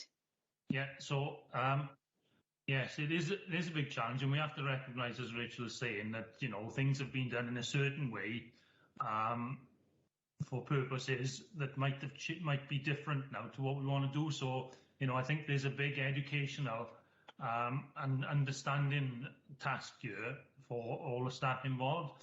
And, you know, because there are big differences between the two areas that have been brought together. But I've always said to, in the meetings I've had with staff at all levels, I always said that I am available to staff at any time they want to ring me, so they can have one-to-one conversations or through the meetings they have. So there's always an open door. But of course, that might not have always been. So I think, you know, there's something of a trust to be built up over a period of time, and that doesn't happen quickly. Andrew, I've got three councillors who want to ask questions. I think Ron Burnett was first, then I've got Stuart Ashley, and then Hugh Bevan. Thank you, Chair. Thank you, Chair. Yeah. I just want to say to Andrew, over the years since he's been here, that we know there's been problems, and I just want to say that I've seen lots of changes going on as I've had numerous conversations with Andrew about staff, and what he's just said, his door's always open for one-to-one. At one time, the staff wouldn't approach anybody. I know for a fact they were told not to go to anybody because they wouldn't be listened to, but I know Andrew has changed that, and I thank you for that, Andrew. You know, the conversations we've had, different problems there has been, and I do see there has been some changes, of attitudes, because the morale with the staff, and as Rachel said, on the ground floor, I mean, they're the ones got to be appreciated. And I know some of the guys I know, things have altered and things are improving. And I just want to back Andrew up on that for the things he's done over the last few years to change the culture within there. Thank you very much. Thank you, Ron. Stuart? Yeah, I'm very conscious of this difference, because I think you have shoehorned to. I mean, Andrew has always said to me, he started off on the tools. That's a wonderful expression. I know the guys in the department that work on the operational department and driving and doing all that. And I've had lovely sessions with supervisor in Pontney Park, for instance. And then you've got the people that have come from the other direction. That's not an easy thing to achieve, how you get people to work together, come from completely opposite directions. I don't think it's easy how you guys do that. And I mean, I've talked to all of you. You're actually really good what you do. We're a very small team, really. You've got the guys out there day in, day out doing litter, etc. And you've got the environmental. I mean, I took everybody. You really do answer my questions. I can be, I sometimes do ask questions. How you get that achieved and team management, this is what we're asking the questions about, but integrating that with different outlooks and different ways of doing things and not enough time is, I think, what we're asking here. And it's not an easy ask, because, as I think I said to the other guys, I've been around for 2 terms, and you had 6,000 people. We ain't got 6,000 people now. How you get this achieved and you get everybody working together, I think it's a fundamental of this question, isn't it? Thank you, Stuart. Hugh? Yeah, thank you, Chair. I'd like to ask Rachel and Andrew. One of the things I take on board what you're saying, Rachel, in terms of cultural changes and different historical approaches. But one of the things that stood out for me reading the report was almost a sense of frustration amongst some of the staff. And I'll highlight some of the issues, and you can respond back to it. This business over clarity on the scheduled maintenance against environmental increases and increases in biodiversity was one thing that we've touched on. So some additional commentary around that. But to reinforce that, there were things that came out in the report from the SWOT analysis, and particularly from when ABSI conducted the staff interviews. There was a lot of feedback from the staff members on the ground over a number of issues, such as there was a perceived clash between senior managers. That was one thing that stood out. There were questions being asked surrounding job descriptions and roles, almost like there wasn't clarity over the job descriptions and the roles. One thing that really jumped out as well, in response to the question surrounding are the staff fully aware of the implications of the Environment Act, there was a lot of respondents saying no, they weren't up to date with legislation. So that suggested a need for additional training. There were further comments made regarding pay scales in connection with the litter pickers and the Scarab road sweeper drivers. And ultimately, this seemed to have resulted in high levels of staff absenteeism. And I wondered, I know you said it's going to take time, but can you comment further, please, more on what's being done in those particular areas? Thank you. There's a lot there, so I don't know which officer's picking that up. And if I start and then we can pick. I think, members, it's really important to remember, as we said, that this is an evolving and developing service, and it's going to change. And I think what we have to do is take all of our officers on that journey. I can advise, and I'm sure Andrew will confirm, and that there were briefings on the Environment Act. The teams have been engaged when looking at the schedules for the grass cutting to determine which areas should be left or shouldn't be left. And as part of that, there's almost mini seminars, workshops going on. Because I remember seeing them in T-Blind, the days when you could get officers in a room together pre-COVID, and that would have covered some of that context. So, we can be assured that that has been done. I think we would recognise that there's a process of reinforcement and reminding of what needs to be done.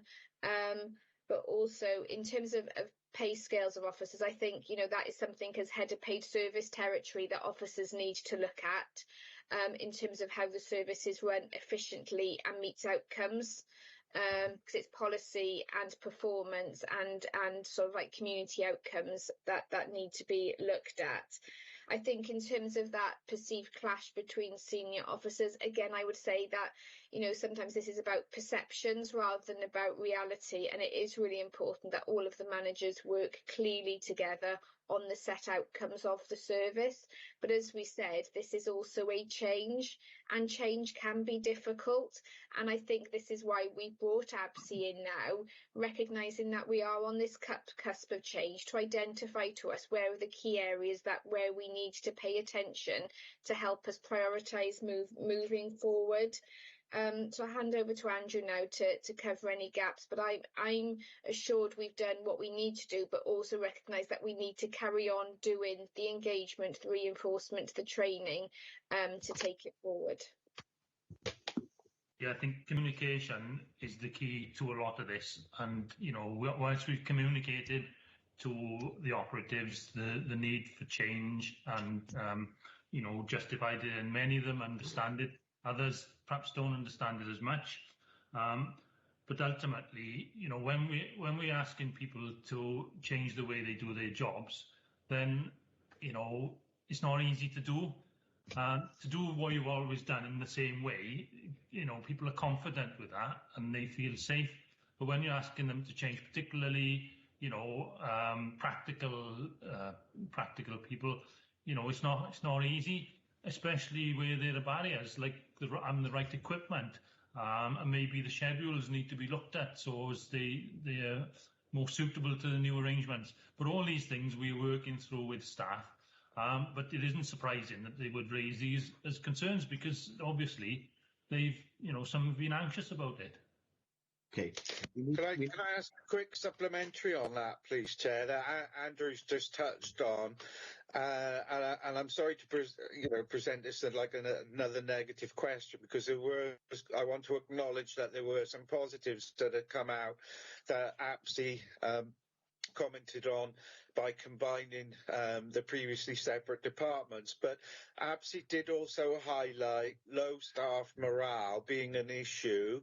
And as you said, Andrew, just then in that response you gave, a lot of it is related to equipment, not having the appropriate equipment, storage facilities, lighting, the fact that there've been burglaries, the staff mentioned things like wet weather gear, health and safety stuff which was breathable, PPE, and also the allowance level that it's set as well for the boots was set at £20.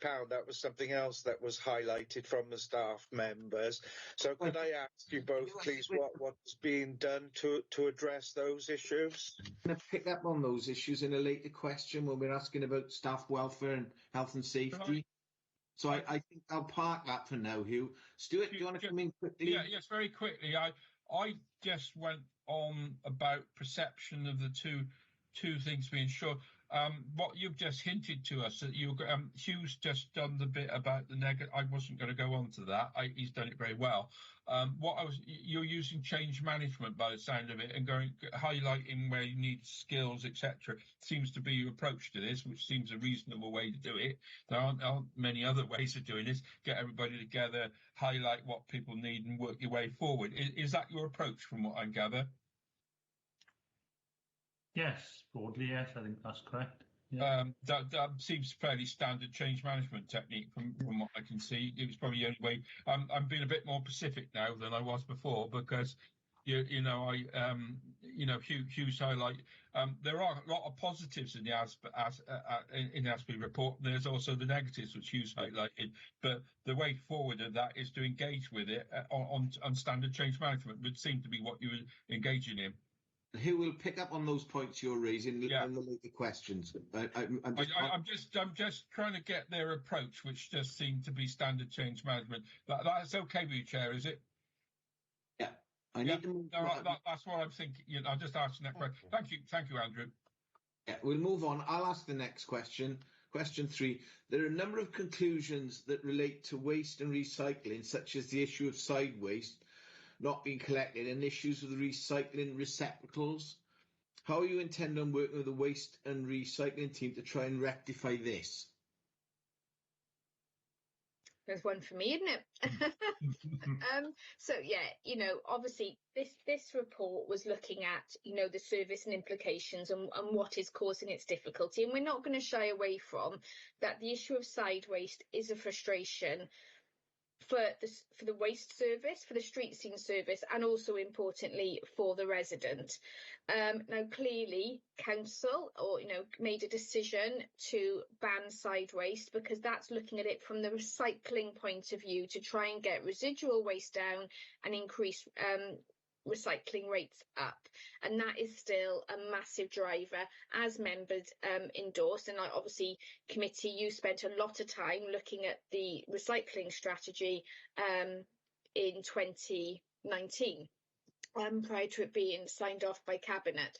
So I think it's always important to remember the side waste issue has to be seen within that strategic context, as well as then the implications on the street scene.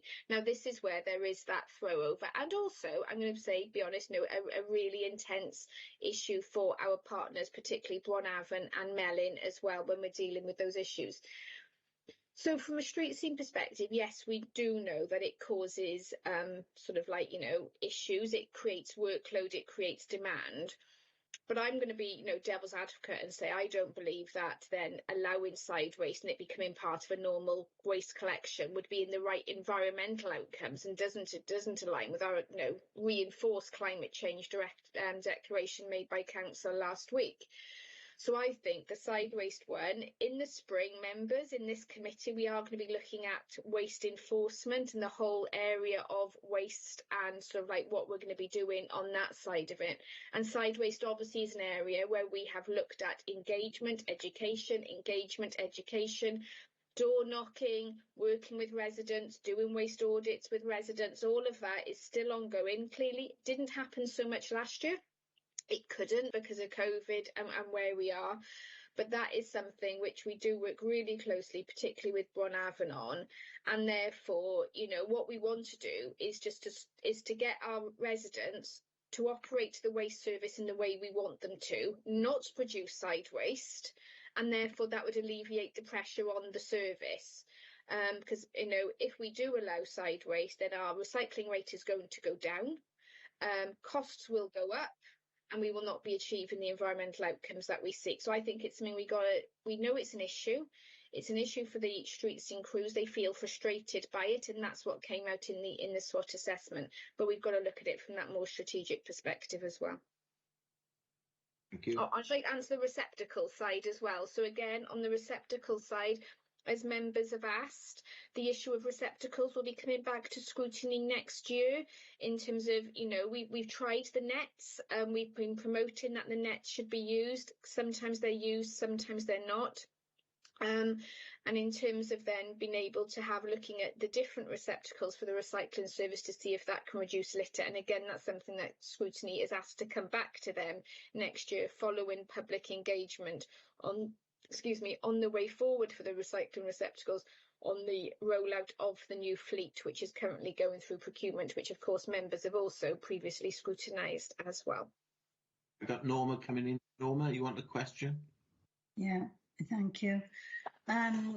It was brought up in the review that our recycling receptacles in the rain becomes a problem for the operatives. Is that true? You know, if they had a lid on it, they did say something about that. I can't remember the exact comments. The waste operatives weren't engaged during this process, so I can't recall sorry, I'm not on that councillor parish, but you know, waste collections are not nice or easy in the rain at all.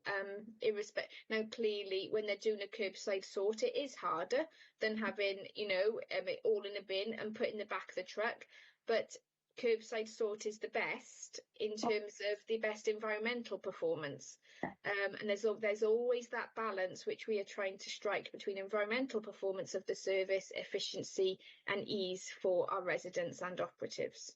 Right. Can I thank you for that. Sideways on litter bins, and I'm thinking on the canal bank, places like that are very, very popular with people walking, having their exercise, and they exercise their dogs as well. I've had to, well, we've got a marvellous man in my ward who picks up the waste. You've probably heard of him, Mr. Moxham, who regularly rings me to say that certain bins are so overflowing that all the waste is on the ground, and he picks that up and bags it. And then he wants me to ring the council, which I do gladly, you know, for the street team to come and pick those up, because that's regarded then as fly tipping, isn't it? You know, as it's gone on for so many years in the same places, it's never been picked up that perhaps a larger bin should have been there, or another bin. Do you know what I mean? I mean, I have got extra bins in these places now because I've done it through the community council. You know, they have a small budget for that, and I've managed to do that. But it's been a huge problem because when the sideways has been bagged up, there are some youngsters, I assume, they throw the bags into the canal, which means the poor man who has been picking up this litter, next day he's around, he's got to try and fish these bags out of the canal. So, I mean, it was a huge problem, but it's never been picked up by anybody. Do you know what I mean? Even after all the emails I've sent. And, you know, that's a bit disappointing to have the same thing happening time and time again. Andrew, do you want to pick up on the litter bin audit and what process you went through with that and the way forward? I just park it a minute. I'll get the other two councillors with hands up, and then we can deal with all the questions. So I've got Ron Burnett next, and then Hugh Bevan. Norman, your point will be picked up. Thank you. Ron? Mute Ron.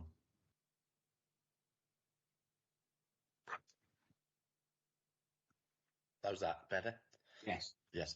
I want to go back to what Norma was saying about on the canal, when bins are full. What always amazes me on the canal bank, if people are walking, what type of things they're carrying with them, all right, a bag with a bottle of water or something. And as we've seen in slides earlier, when the bin is full, please take it home. My sentiment is, you brought it out, why don't you take it back home with you? It's your rubbish. And somebody said the other week, we haven't got enough dog bins.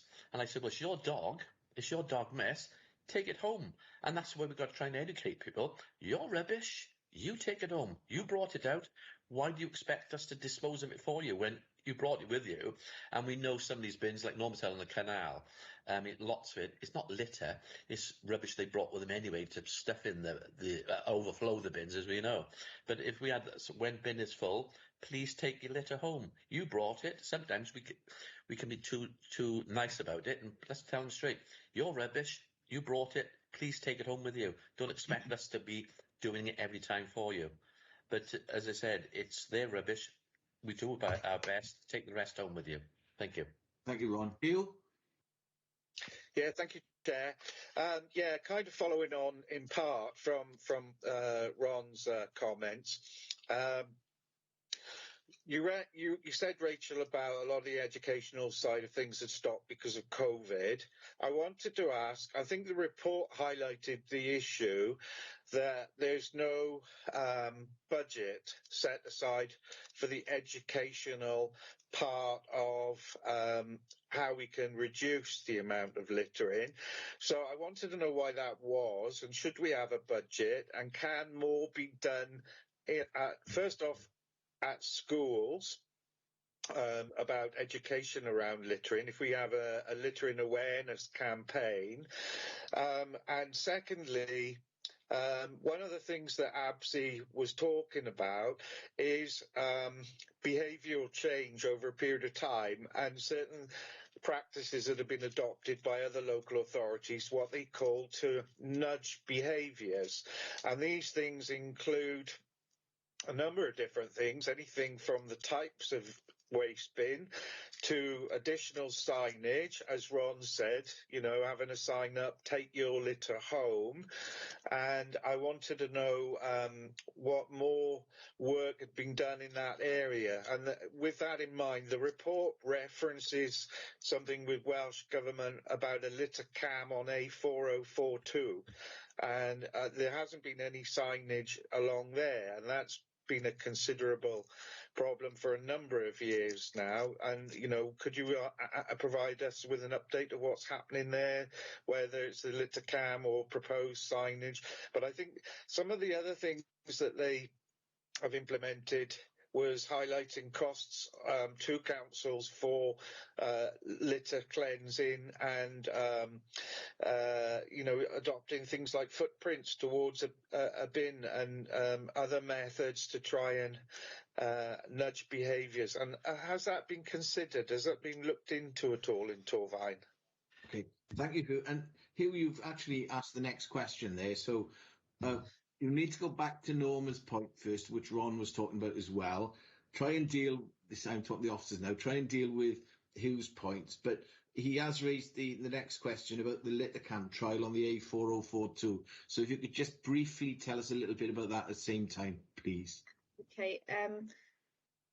I think I got to agree with Councillor Burnett completely about people should be taking their litter home when they're going out for a walk on the canal. I think there's a dependency culture on provision, and it's all the council's fault that there's not enough provision. And I said I'm going to ask Andrew to talk in terms of the bin audit that has been done and the mapping that has been done. But I would question whether or not just putting more and more and more bins out is the answer and is the solution. And then, Andy, if you can do the litter bin audit, and then I'll come on to the budget side, if that's okay. Yeah, that's fine. Andrew, can we particularly pick up on Norma's point that nothing seems to have changed over such a long period of time? I think that was a point Norma was making quite forcibly.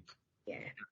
Okay, so can I refer back to the litter strategy first? Because part of the point of the litter strategy was not just to continue the clean-up operations, but to have much more of a sustainable campaign to prevent. And I think ABSI have sort of recognised this as well. And, the education we're talking about and the behavioural change and the nudge stuff is all included in the litter strategy and part of Keep Wales Tidy's campaign across Wales, which we're engaged with. But in terms of the bins, we recognised that there were issues with bins, and therefore we undertook an audit of the bins across the borough and identified where replacements were needed or where new bins were needed. And through the council's investment then for public realm, we replaced or included 41 new bins as part of that, albeit there's probably still others there. But in terms of the bins on the canal, well, I suppose it depends on our policy. If we're saying that we want to continue to put more and more bins in so people are able to throw more and more litter in the bin, then we would say, well, we put more bins in then, or we empty them more often, which has a cost implication. But really, isn't the sustainable approach be this campaign that is also in the report to try and do much more to encourage people to be more responsible in taking their litter home, as the previous member has mentioned? On the, if I go on to then the behavioural change and the budget, and I'll also cover the 4042 as in terms of my latest understanding. But on the budget side, historically when the team came together, there hasn't been a budget set aside corporately funded for the proactive side of, in litter promotion. Now, we have been successful the last few years to use grant funding to have, I think Rosie's job title is volunteer coordinator, which is also about the education and engagement side. So it is more than just working with the whole, supporting and facilitating the volunteering network across the county. Now, in terms of then future budget pressures, we have identified that grant funding comes to an end in 23-24 and is built into the MTFP process. Because we believe that post is ongoing. What we also need to do on the back of the fly tipping and letter strategy is look at the allocation of resources and the role of education. Now, clearly, eco-schools play a big part in that. We already have eco-schools officers within the county, within the council, who are integral to that school engagement and that school young people engagement and awareness as well. And also, we also have our communications team who will be working and integral to the support for campaigns and initiatives for delivering the fly tipping strategy, and all of that is included within the fly tipping strategy. So we have recognised in the strategy it's a work in progress. I'm going to be very honest, Rosie has been seconded into TTP for most of 2020.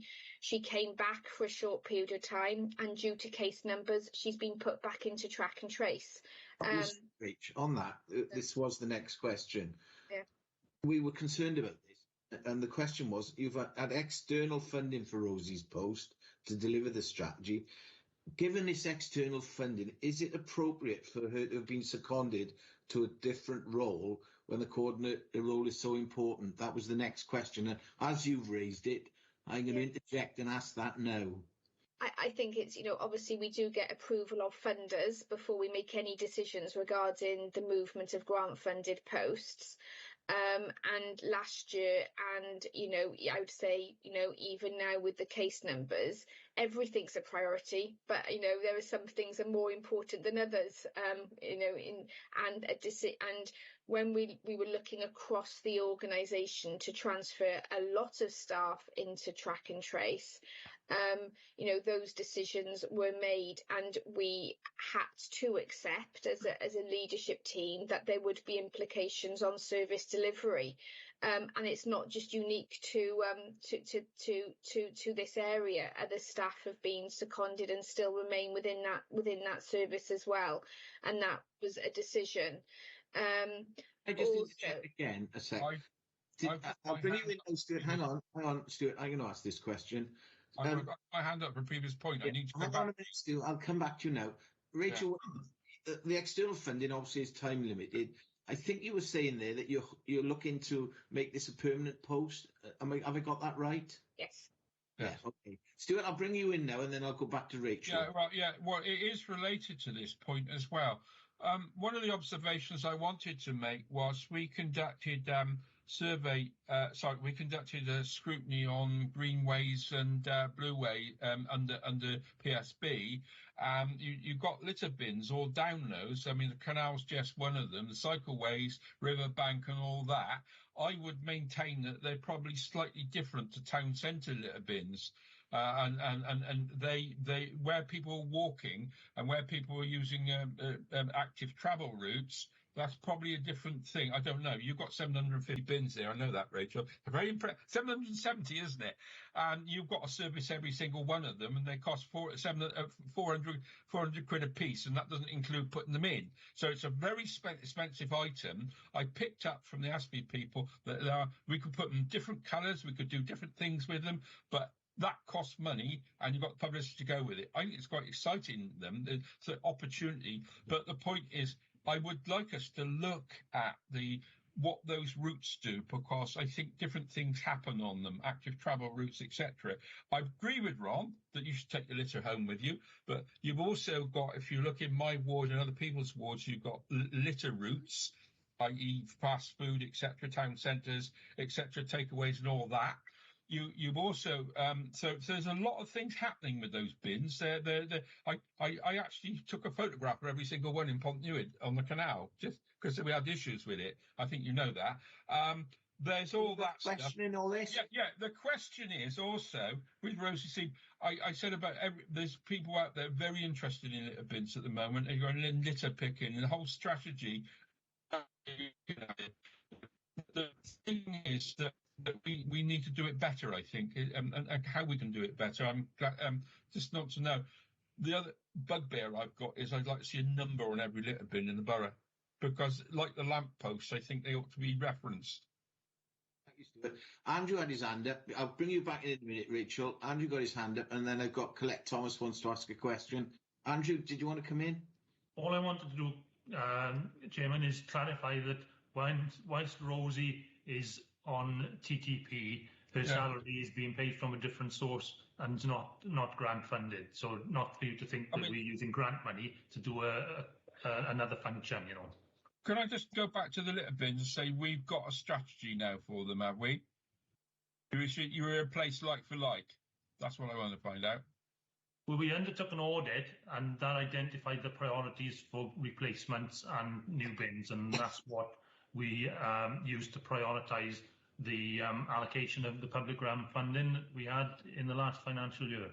Is there any possibility you can number all these bins? Because referring to the bin up there or the bin down there, like you do, I've been on about this for years, but it would be so much easier if you gave it bin number 1, bin number 2, like you do with lampposts. It's a very simple request.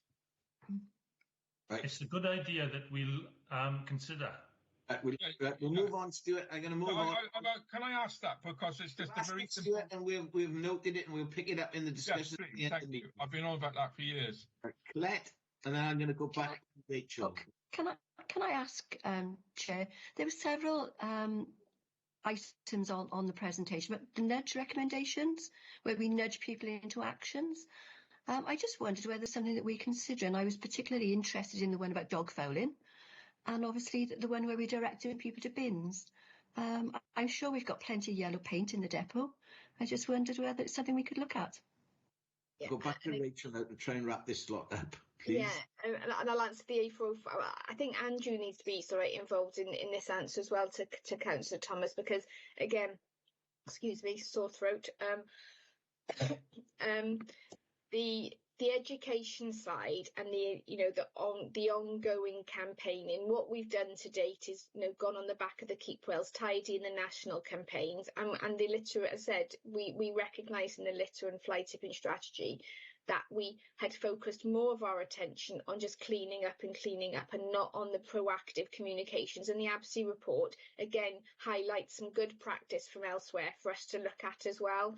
And I think that is where, and we recognise that this is exactly where we need to get to, and we need to look at what it is we need to do to get there. And I think we're just being, quite honest with members. Last year, I'm being honest, Rosie couldn't do her job last year as well. Volunteers were stood down. We couldn't go out and do a lot of the work in the community.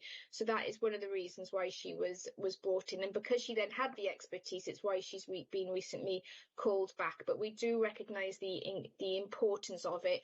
I'm working with the communications department, because I want to move away from reactive communications to have a few targeted campaigns. But I could have campaigns ongoing in my service area every single week: fly tipping, dog fouling, recycling, plastics recycling, air quality, biodiversity, climate change, drive at 20 miles an hour, don't have a crash here, this is coming. So we've got to be, we've got to be very smart with our campaigning and developing a programme of campaigns which will get the intended behaviour change we want. Because I think one of my concerns for the public is they're being asked to do so much and so many different behaviours that we need to be really clear and smart on how we do those engagement campaigns for that. Whilst I've got the floor, Chair, if I can just answer on the 4042 for that question in particular. My latest is that we are aware it is something Welsh Government are looking at installing a camera. They were looking at other sites across Wales as well in terms of the Trunk Road hotspots. And we are waiting to hear back from them on their plans. So we know it's something that they want to do and are looking at doing, but I haven't. And as soon as obviously we've got any information from Welsh Government on their plans, we will of course let members know. Hang on, I got two councillors with their hands up. We need to be fairly brief, both of you. Very quick indeed. One of the obvious things it points out to me is, whereas with community litter pickers, which we seem to have an inordinate amount of now, which is why we want Rosie back. The other thing is, can we have something like an adopt a litter bin scheme? Because a lot of people are quite precious about their local litter bins, or seem to be generating that. Maybe we need to colour them differently, just on those black boring things. Having looked at the ASPE presentation, maybe we need to look at something different coloured bins for different areas and different purposes. We've got the lovely black bins in, they look neat and tidy, but where they're not looking neat and tidy, maybe colour, rather than buy new ones, we just paint them different colour or something, and adopt a bin locally. I mean, community councils are in that business, but maybe the community or businesses, and we did get the ASPE selection about sponsorship on the bins, and that I have seen that in other areas. I know you don't, it's a lot of work to do that. You need a business manager. That was one of the suggestions. But maybe stuff like that needs to be done as part of a community engagement. I know, and that's something that community councils can help you guys, because we know you're very hard pressed. Okay, thank you, There's Stuart. a lot of suggestions in there. Right, thank you, Stuart. Who, Bevan, you want to come in, and then I'll go back to the officers. Yeah, thank you, Chair.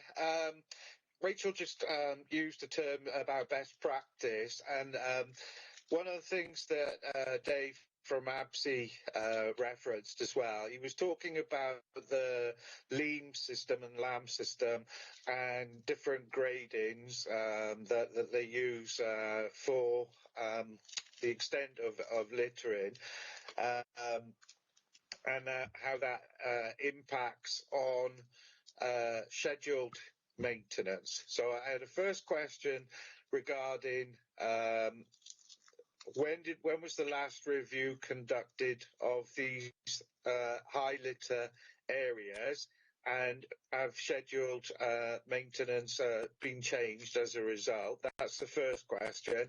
And the second question, again, is surrounding best practice. He mentioned that there is an initiative that was being developed in Scotland surrounding parks as well, and open spaces in terms of grading of the amount of litter in parks and open spaces. And I did want to ask the question, is that something that's been looked at in Torvine as well? So not just the littering on the highway and the town centres, but parks and open spaces as well as the best practice. Thank you. Okay, which officer's going to pick these up? I'll ask Andrew to cover those systems, technical and operational. Yeah. So in terms of the LEAMs and the LAMs, well, the LAMs is something that ABSI are promoting. Obviously, if we wanted to be part of that, there would be a cost to the authority. But, you know, we work in the same context as the other Welsh authorities, using LEAMs through Keep Wales Tidy. So we have got a way of comparing across the other local authorities. And if we wanted to change that, I think we probably need to look in detail at the pros and cons, including the cost of it, to determine whether it would be worthwhile for this authority. The question about when we last undertook a survey, well, the surveys are quarterly, and in terms of scheduling, I think our aspiration is to ask ABSI if they would look at our scheduling for everything across environment street scene, to see whether the new way that we are looking at the existing scheduling is appropriate and efficient.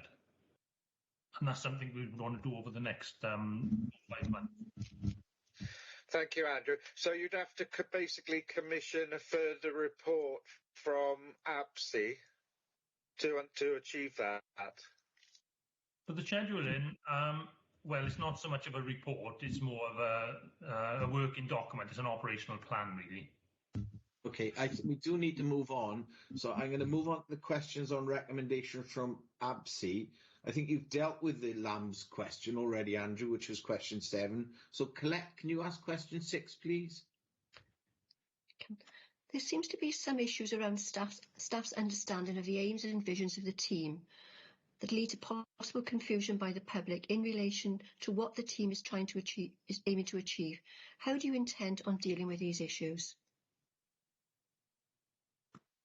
I think it goes back to what we talked about earlier in terms of that ongoing engagement and training process that we have initiated across the department. So I'll just ask Andrew just to sort of like, just to advise again what has been done and how it will be a constant feature of everything going forward. And I think it's a fair enough point, actually. We do produce our team plan, and the team plan sets out the objectives of the service and then the detailed performance indicators. But I think there's probably a case for the information within there to maybe be set out in a simpler format so that people, the operatives, everybody involved in the service is more aware of it. In terms of the public, then I think the issue might come down to how the council's website is configured. I think there's some work going on there because there's probably a better way of being able to explain how our service operates in a more holistic way. Okay, we need to move on. I'm going to move on to question 8 now because I think we touched on the LAMP system, and this is really now picking up on the point that Councillor Bevan was raising earlier on. It is concerning to read of health and safety of premises and staff welfare issues that are raised in the report. What are the timescales for the review and the redesign of T-Blan, and what changes will it include? And there's that broader issue that Hugh raised earlier about morale as well. Who wants to pick that one up? I'll pick up on the depot side and then ask Andrew to talk about like the operational side in terms of boots and yeah, you raised about kit and the inadequacy and boots and having run an operational when I was like sort of like the head of waste, boots and kit is an ongoing discussion. Even problems like Absi were telling us in the earlier part of the meeting about no lighting in the winter at the depot. It was, So in terms of the depot, the depot has evolved over time, and there are sections in the depot in terms of what goes where. The street scene area, they have a designated zone. And it has been identified that the depot needs improving, and this was identified pre-ABSI coming in. But what we are doing is looking at the depot holistically. We know we need to upgrade our fleet and get our fleet ready for an EV transition. And so what we're doing is, if we're going to have to be ripping the depot up in terms of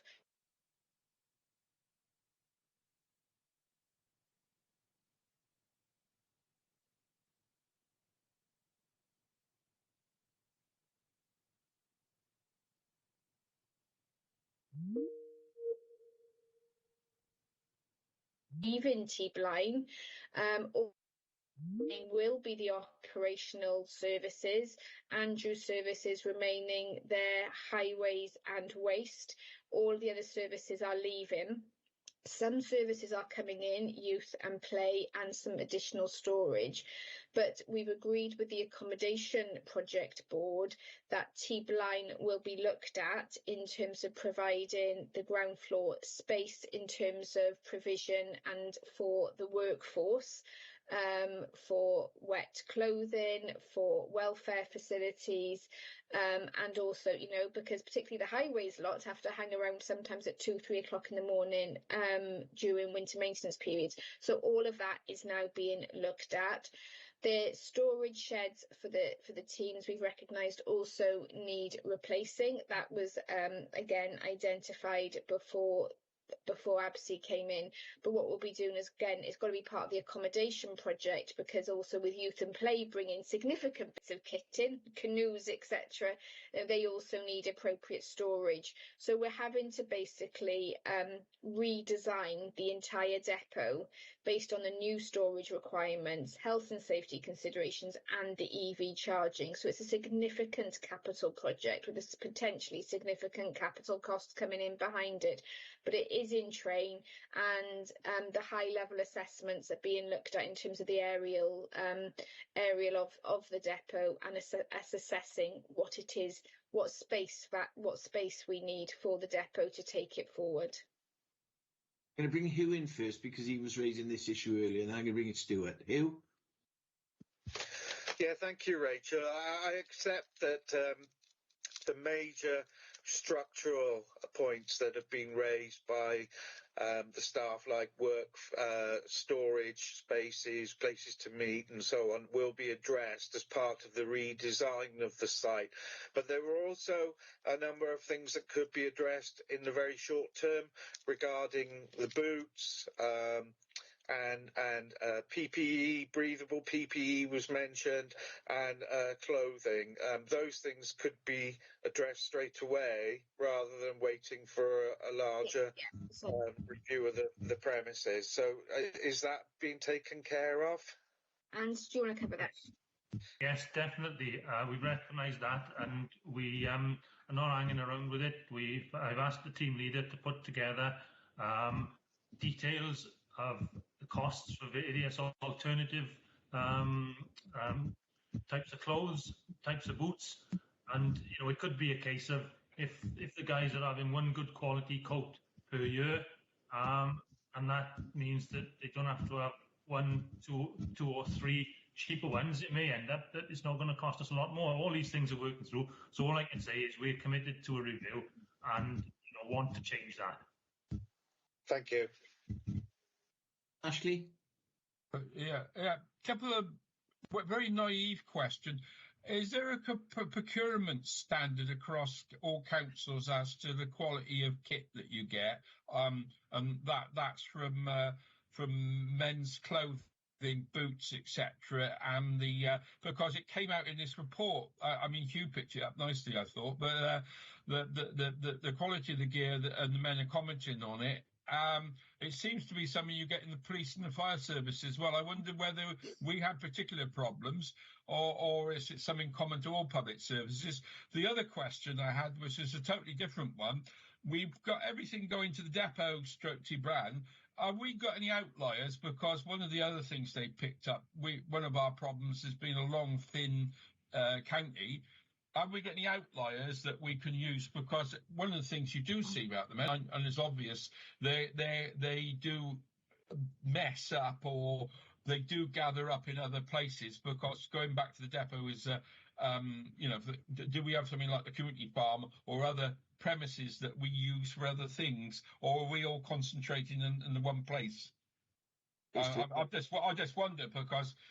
Is it more efficient just to do it in the one place and expect? Because the question about having lots of vehicles on not sharing also came up in there, and I noted that as well. I'll bring Colette in and then go back to the officers. Colette? I'm very pleased that Andrew is making this one item a priority. It's very concerning to see that one of the items mentioned was the lack of PPE, breathable apparatus. So I hope that's being taken care of. We do have a duty of care as councillors to our staff. Members, I just do want to assure that we do full risk assessments and ensure our officers are appropriately clothed for the activities they undertake. Now, there might be improvements in terms of some of the materials, but I want to assure there is no health and safety failing in terms of the clothing that is currently provided. They might want nicer or different, but we are compliant with the health and safety requirements of the operations that they undertake, and that is, has to be our absolute number one priority. Going back to Councillor Ashley's point, there is no standard. If there was, it would be really easy across public service in Wales, and I'll just give an example. You only need to wear bright yellows, full yellows if you're working on the highway. That's why you'll quite often see a lot of our guys, our operatives, will be wearing the black bottoms with the yellow tops because they're not working always on the highway. So they'll have different uniform needs for different activities and based on those risk assessments. And we will then procure based on those risk assessments and what the operatives need to wear during that working day. So there is no set standard like there is for the police. It would be lovely, but there's not. It is down to us to determine and to procure it effectively. But I just want to assure there is no health and safety failures in the service. One of the questions I had was on this because I mean, one of the things we have done as scrutiny is look at procurement across the public service.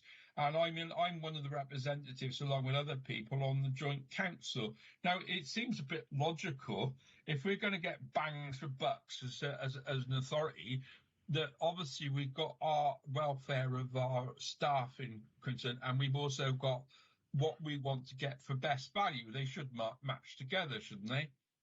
It would make sense to maybe do this on Wales or South East Wales. I don't know. I can see some logic in the joint procurement across authorities, not obviously different logos. The same with vehicles, the same with equipment. I just can see some logic in this. Maybe you say you don't do it, but maybe it would make more sense than one authority. I don't know. I'm just asked. Joint procurement, I thought, was done in a wider sense than just that. Thank you. I'll just bring Hugh in, and then I'll go back to the officers. Hugh Bevan. Yeah. Thank you, Stuart. Yeah, thank you, Dan. I'll be very brief because I know I'm aware of time issues. But yeah, that was in terms of procurement. That was one thing that the staff raised in the feedback was something referencing about a £20 boot allowance. And there was obviously this perception I had was the staff felt that wasn't set at sufficiently high enough level for them to be able to get the right sort of boots. So this sort of follows on from Stuart's point about whether there's particular standards that have to be adhered to and whether it could be done through as a joint procurement exercise. I almost got a sense that it was up to them to buy their own boots, but they'd only be allowed a £20 allowance. Okay, I'll let the officers briefly answer these questions, then we must move on to general cleanliness. But Rachel, I think in relation to the boots comment, that will be picked up as part of the review. So that's all I think I need to say on that. What about the wider question Stuart raised about the national standard? Well, we do undertake procurement regionally for some aspects, particularly in the delivery of activities. And a good example is we're looking at arboricultural works now with Blind and Gwent and others. But I think it would be a matter for us to take the procurement officer if we're looking at the wider issues such as PPE. Can I just comment very quickly? I mean, if you're going for EVs and you're going for electrical kit, which you're going to have to, it does make a lot of sense for even in South East Wales, would make a lot of sense for everybody to go together after it. I mean, we're doing joint on a lot of things. Just makes a lot more sense, doesn't it? Okay. I'm going to park that now so that we can pick that up in the discussion. No, it's a good point. Sorry, Thank you. I'm going to move on to the next set of questions now on general cleanliness. I'll ask the next question. Now, this was a question that Councillor Haynes was particularly concerned about. Now, officers may not know that Councillor Haynes is with us, but she's not very well, so she's listening in. But question 9, which Councillor Haynes asked us to ask, was what impact has the decision to cease park rangers locking public parks at night had, as this has caused a big increase in litter in park, including drug paraphernalia? Should that decision be overruled? Who's going to pick that up? Andrew? Well, all we can go on, I think, is the leaves figures that we've included in the report. I don't know if there has been an increase in the parks as a result of those decisions. Well, the members seem to think there is an increase, Andrew. Liz, you wanted to come in? Yeah. Sorry, I can see Councillor Haynes has her house at hand. I think, I just want to ask Andrew and members, has this been raised at the area street scene forum meetings in terms of an issue which needs to be looked at? And also that decision was made some time ago, and clearly if there was, obviously we know we've experienced vandalism and a lot of damage in our parks lately, but some of that is actually happening during the day as well as during the evening and the night. And clearly, if it was a recommendation to instigate that, then as officers we would look at the pros and the cons, and any reintroduction would come at a cost which would have to be found from somewhere. And and normally, savings have to be found within the service first to cover new pressures or new funding come forward to support it. So I think it's one, we'd be interested in members' views on the evidence of that, so then we could look at it in part of the round as we look forward, particularly when we're looking at the schedules, because if our schedules show we could do more or different with the resources we have, then this is the sort of things we need to take into account as well. I'd also like to explore these sorts of issues working with our town and community councils as well, in terms of what they can do to assist and support and be key holders, so we share the asset and we share the responsibility, I think is where we need to get to as well. Thank you. I'll bring in Councillor Haynes. I know she's not very well, so I wasn't expecting her to speak, but Liz, are you okay to speak? Yes, thank you, Peter. Yeah, there is definitely, and has been since the Rangers have stopped locking up the parks, there's been a significant increase in the amount of litter, fly tipping, and of antisocial behaviour. And the knock-on effect of that service ceasing is that it has generated even more costs, not only within your department, but within others, because antisocial behaviour is we're having to have hedgerows removed or stripped to the ground, so that police presence can be seen from the road. There's repairs to bins that are being set on fire at night. There have been repairs to where they're swinging on trees in the middle of the night. And then on top of that, you've got the issue of the neighbourhood feeling very, very frustrated. And who do you think they're frustrated with? The council, because the council don't lock the gates.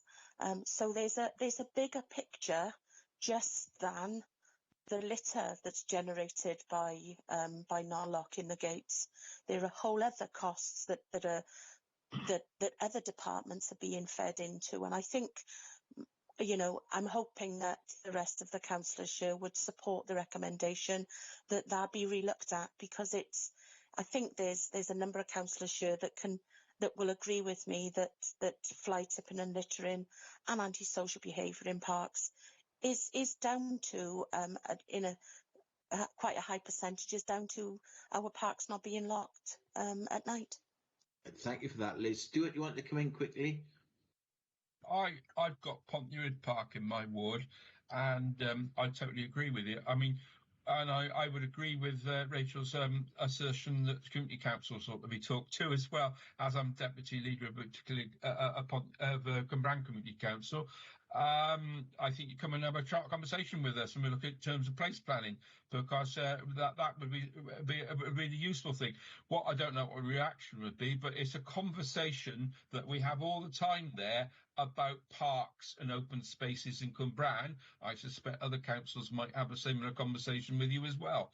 In our conversation with the police, you get chapter and verse, and certainly in my post bag as a councillor about the Bowls Club, and their relationship with what happens in Pontnewid Park. They'd love that gate locked down there, and they're not happy with the current arrangement at all. I can tell you that, okay. Because they were at one time willing to lock the gate, but it really we were told we had to leave the gate open for various reasons, and history of most of the parks in Cwmbran, from what I can see, is along these lines.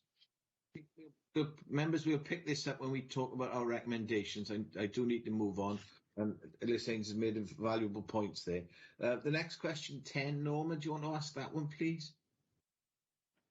Yes, Chairman, thank you. There has been a decline on maintenance of hedgerows, cutting back of weeds and general cleanliness. Why is this? Is there a lack of resources? I think it's about working out and looking at the evidence for this. It may be the case, we have got less resources than we used to have, and we've looked at whether we do summer pruning and winter pruning, or we just do winter pruning. And I think going forward, if we're looking at schedules, then we have to consider all these things. And yeah. Would you agree, Andrew, there's been a decline?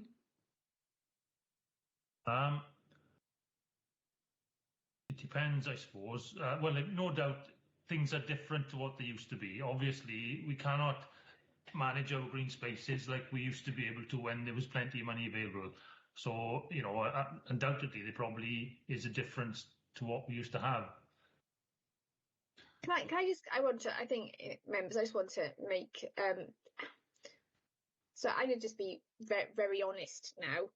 For many years, the street scene budget used to overspend and cause end of year pressures across the department and on the council.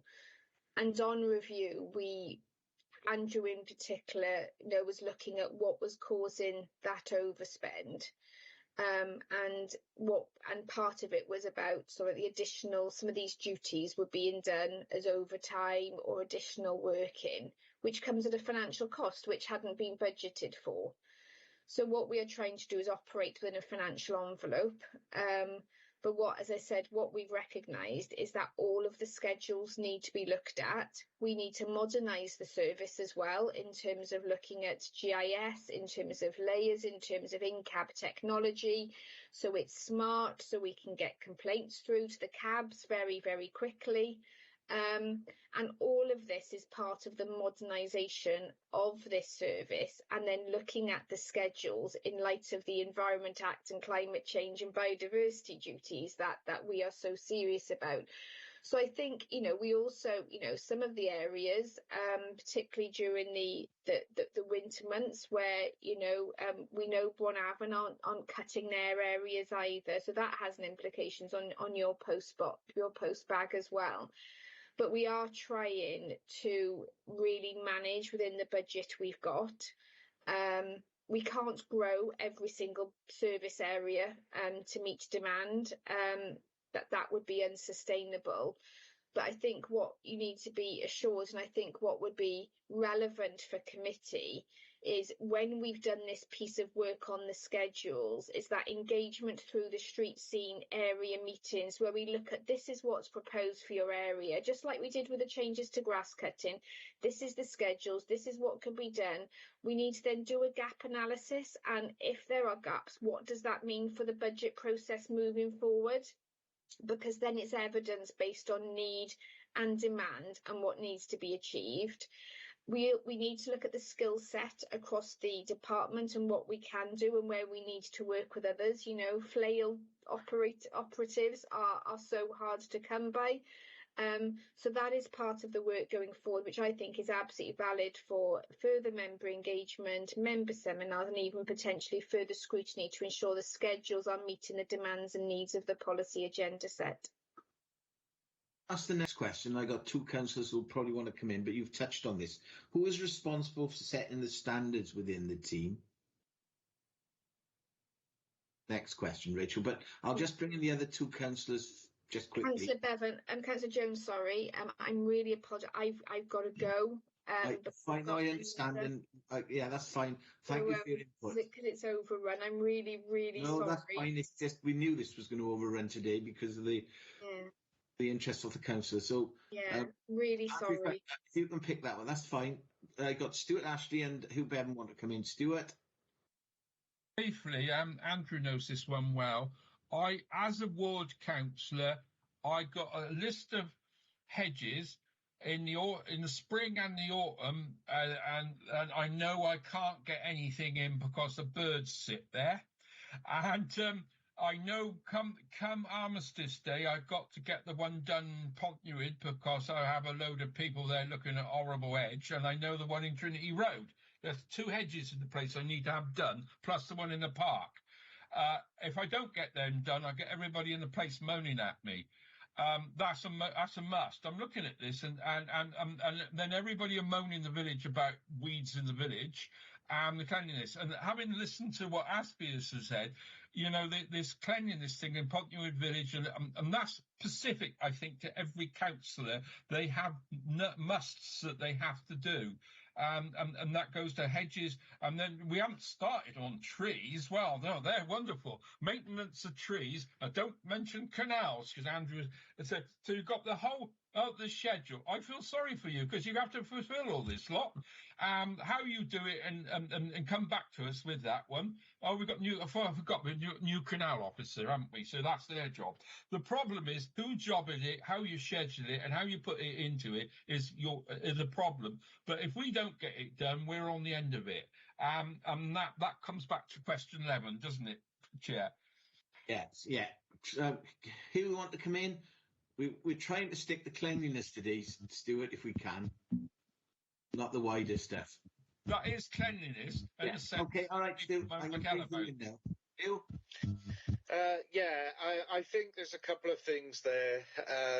There's a general public perception that Torvine has moved away from any sort of scheduled maintenance and is only undertaking reactive maintenance when issues are raised. First, that's number one.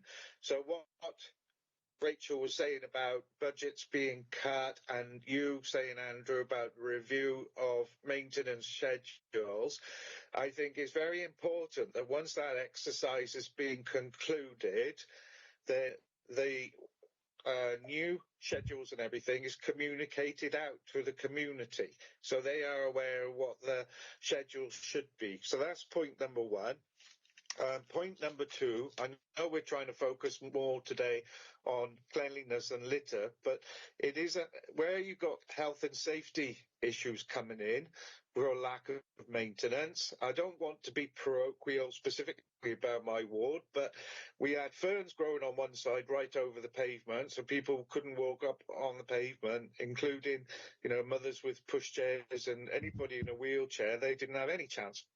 And on the other side of the road, all the hedgerows are so overgrown, sticking right out the other side, and people are banging their wing mirrors on it, myself included, driving down. Now, I raised this back in August, and it's only within the last week or so that the ferns have been cut back. It took about 6 or 7 weeks. I mean, I've got to say all credit to the boys. They've done a fantastic job now, but it took that length of time with, as Stuart was saying, comments being made on social media, and it's coming back to the councillors and the community council, and I'm still awaiting for the hedgerows to be done the other side because Rachel said you can't get the flail operatives. So I'm still waiting for that to be done. And that's since almost the start of August. Thank you. I'm going to bring Andrew in, if you can briefly touch on these points, because we do really need to move on because time's going on. Andrew? Yeah. Okay, so the first point I think was about standards of maintenance. And so the standards in terms of cleansing are set out in the service plan and detailed in the report. Obviously, ultimately for the service, I'm responsible for making sure those standards are achieved. The perception that we haven't got any schedulers isn't correct because we have got schedulers, and without them, we would never be able to deliver what we deliver. But it's quite right that in developing new schedules, members need to be involved, and we need to communicate the ultimate result to the public. Hedges, we have had difficulty because we had a specialist guy on flailing who's retired, so we really haven't got the resource in house to do things as we used to do. We've got a contractor on board through procurement to do flailing, so that's operating now. We've also asked, I mentioned earlier, we've got a framework agreement in preparation jointly with Blaine and Gwent, and I think Monmouthshire might be in it as well. And I've asked for flailing to be included in there, so it's easy for us to go to different contractors then, according to their availability, and get the flailing done at an earlier stage in the season. If there's particular issues, such as Councillor Ashley mentioned, like arms to stay, where things need to be done for a particular purpose or an event, then could those come through members' inquiries so they can be prioritised? Okay. Right, I'm going to move on. Thank you, Andrew. I'll ask the last question on cleanliness, and then we've got a couple more questions, but we really need to move on now. Andrew, the next question. There has been a decline in fly tipping cleared within 5 days, even though we have a 7-day rapid response team. Is this due to changes in access in the HWRC, the refuge centre, or are there other issues in play? Now, the issue around the refuge centre, Andrew, we've had a number of comments on social media from residents complaining about access to the centre, and they believe that it's one of the factors behind the increase in fly tipping. So I just wondered, as residents have raised this in relation to this meeting today, if you could comment on that, please. Okay, I'm not sure that I can actually, because the waste recycling centre comes under the waste service. So I probably need to go back to them and have a discussion, perhaps with Steve Jarrett as well when he's back, to that's find fine. out what's going We'll on. park that because we're likely to want another meeting to discuss the wider aspects of the APSI report. So we'll park that for that, I think. Okay, that's fine. Right, we'll move on. I think, well, can you say anything about the decline in fly tipping being cleared? Let me just check what. So looking at in the report there now, yeah, the biggest decline obviously was in the COVID year, for obvious reasons, because we had less staff and there were more fly tipping incidents. Number of fly tipping incidents per year.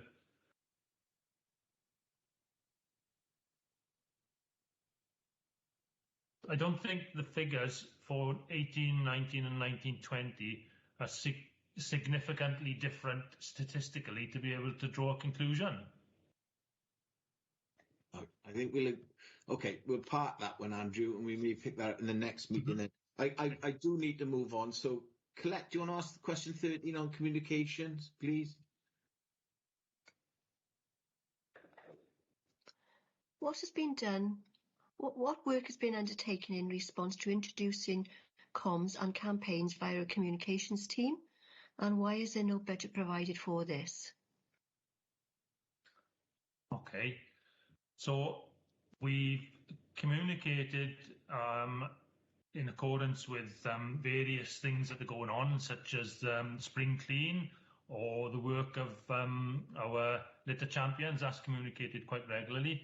I think there's a case for having a more of a concerted campaign to talk about litter and fly tipping as an initiative in itself, but more strategic rather than initiatives in themselves. But let's perhaps have a bigger campaign if that's what members are thinking of. And I think that's referenced in the report as well. Yeah, and I think on that, Andrew, the APSI gave us some very good examples of communications, which I'm sure you will share their slides with you as well. Okay, we're going to move on to enforcement. I'll ask this one. In a previous Safer Overview and Scrutiny meeting, which was in March 2019, enforcement was discussed and it was felt that enforcement should be dealt with strongly.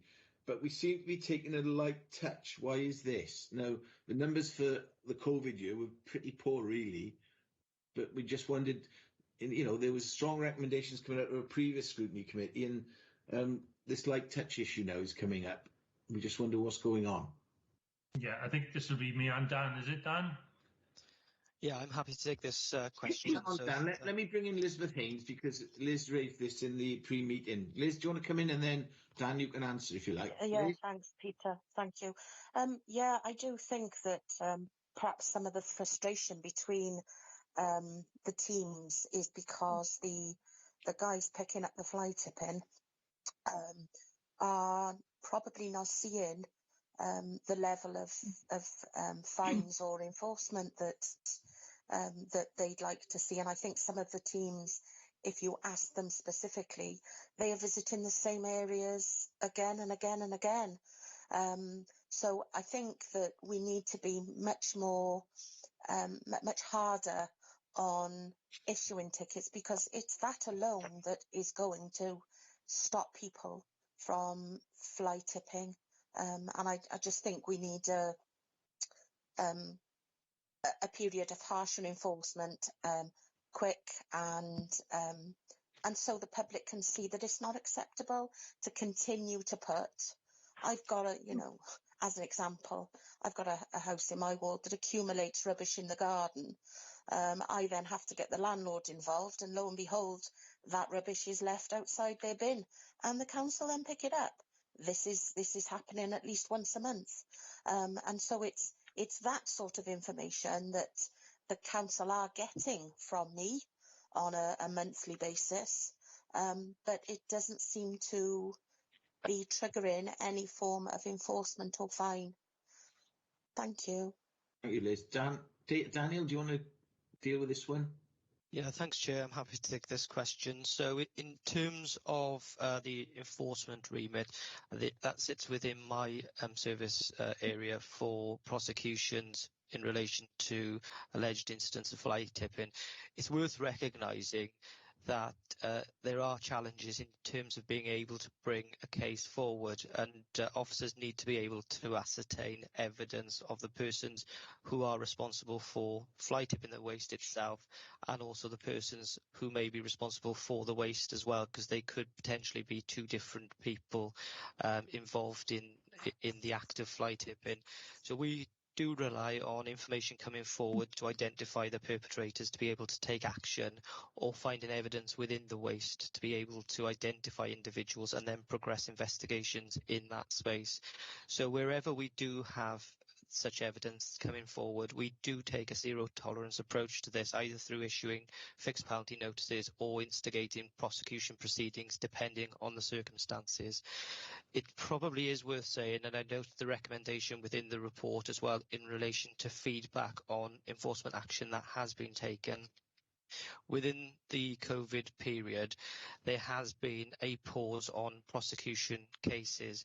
So where we have put prosecution cases through for consideration to be listed in courts, the courts have prioritised CPS cases as opposed to local authority prosecution cases, and that has been the case for quite a period of time now. So there aren't the reports coming through in terms of the successful outcomes of prosecutions, or the outcomes of prosecutions, I should say, whatever they may be. So that's been one of the particular issues, with people perhaps perceiving that formal action isn't happening. But it is fair to say, that one of the main challenges is identifying and providing sufficient evidence of the perpetrators in question in this space, really. Okay, Colette, you wanted to come in? Say about feedback, I think it would be useful if members could have feedback as well when we report fly tipping, whether there has been any action taken, because we report fly tipping and very often it just goes into a blank. We don't know what's happened, and there's no feedback at all. So that would be useful if you could keep that in mind. Thanks. Yeah, just to come back on that point, absolutely agreed. As part of our service standards, we aim to ensure that all complainants are updated on the outcome of any complaints made. So if there are specific issues, particularly if you feel that you've reported something and you've not had feedback on, then we can look into that as well to advise you of the outcome. But I do appreciate the frustration, given that there has been delays in the process, not least because of the impacts of the pandemic from a personal perspective on staff, but also in the fact that we've had to reprioritise some of the services as well to respond to COVID enforcement, the contact tracing effort, and so on. That's been largely led by the Public Protection Service, which is also responsible for the prosecution of fly tipping as well. So just to recognise some of the broader pressures and the need to prioritise, but if you feel that there are any instances where feedback is not being provided, we could look into that for you. And I also want to say as well that wherever we have successful outcomes in terms of prosecution cases, we endeavour to promote those through our communication channels as well, to make people aware of the penalties that have been imposed and to act as a deterrent to those individuals who aren't as responsible in disposing of their waste as well. And Colette, we can pick that up under recommendations, I think. There's two last questions, Andrew. I'll deal with both of these. I think there's one on staff welfare, which I think we've already dealt with, really. But what are you planning on doing in relation to staff training and welfare? I think we've touched on that, so we can just briefly answer that. And there was a question before that on technology. There seems to be concerns about not being advanced enough in relation to technology, which is holding us back. what do you intend to do about this? So if you can do the technology one first, then briefly answer the one on staff welfare, that'll finish the questioning part of this meeting. Yeah, okay, no problem. Yes, I agree that some technological advances have been made in some areas. For example, as part of an externally funded project, we've now got tablets for the street scene charge hands, so as they can plot information. There's still some teething problems with those, but that's the kind of information exchange systems that we need to put in place. A lot of other areas are still using paper-based systems, and we are committed to looking at more electronic systems for that, in the same way as we've adopted for the cemeteries over the last couple of years. So I agree with the recommendation, and we will want to look at that. And sorry, what was the other question? It's staff welfare. Now, we've touched on this already. What are you planning on doing in relation to staff training and welfare? Right, so I've explained that we are reviewing for the PPE, but in terms of a training programme, I think, yeah, we need a training matrix and a training plan for the whole of the service, not just for each of the teams within the service. So it's more of a holistic approach, I think. So I agree with that. Okay, I'm going to take one last question from Councillor Bevan, and then that'll be the end of the questions. Councillor Bevan, Hugh? Yeah, thank you, Chair. Thanks, Andrew, for the answers.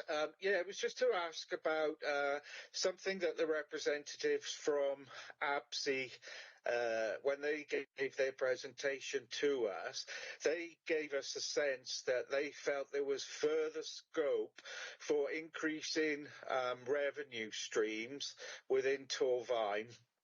One of the areas that they mentioned that could be done was through commercial waste, and another was sort of sponsorship and putting things, on the bins.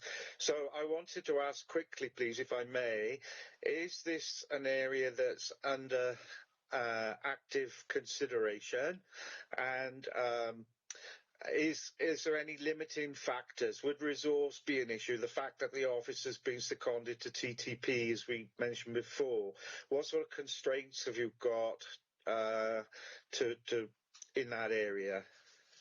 Okay, well, as you'll be aware, we do some commercial activity. For example, we manage the grass cutting and cleansing for Bronavon, which we want to continue. And we've also got sponsorship going on of roundabouts. So there's some work going on. There's potential for more, but I think what ABSI was suggesting is the appointment of more of a commercial manager, a commercial officer, which would then look for funding and develop these schemes. Obviously, that's more of a business proposition, which has got risks, because the council would be required to fund that officer in the hope that they would recover their costs and bring in funding to deliver other services. So it's something that I think is a matter for discussion, perhaps not my decision, but Rachel Jowett's decision on whether that's something that should be investigated further. Okay, I was going to close this down, but Elizabeth Haynes has been very patient throughout the meeting. So Liz, do you want to come in? Your hand's up.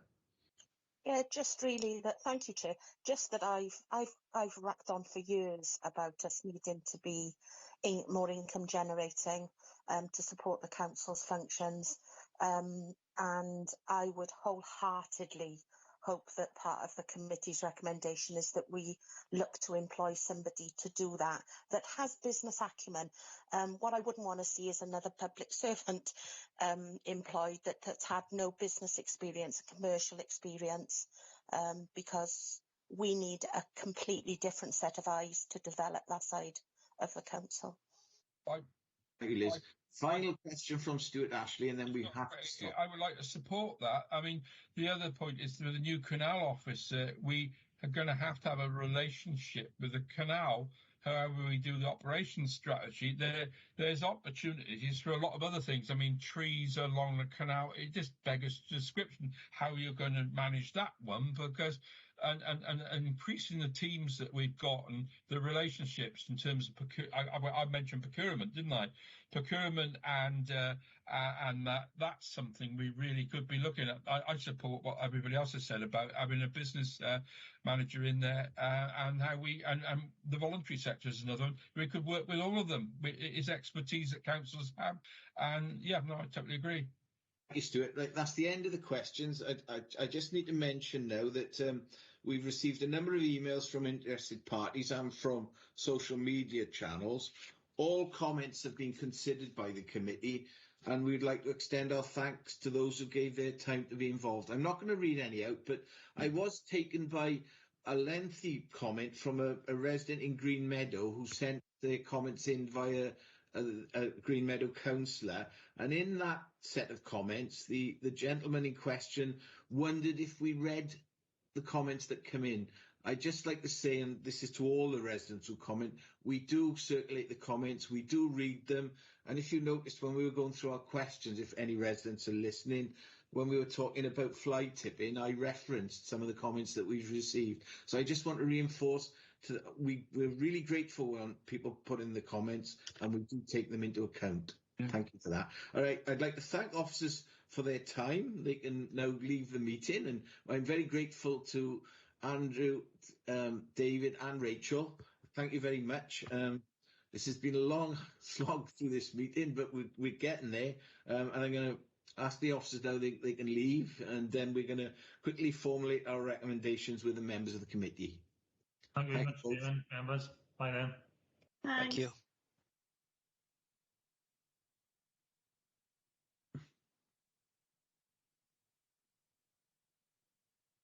There we are. That was quite a slog through that. Thank you, members. But we did suspect this would happen in the pre-meeting. But Kath, I mean, there's quite a few recommendations coming out and some pretty strong ones as we went through all that. Do you want to talk us through what we've come up with, please? Yes, I can, Chair. As always, I've picked things up that you may or may not see as a recommendation, so obviously I'll be guided by you on this one. So we go right to the very early stages after one of the first questions, I believe.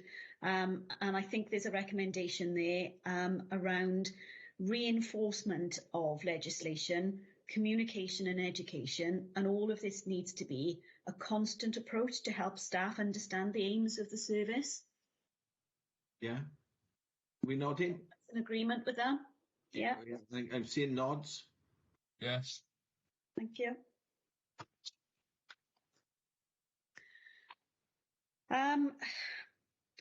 We discussed in some detail, and there were some quite strong comments, but I didn't pick it up as any form of wording, so I'll rely on you for this.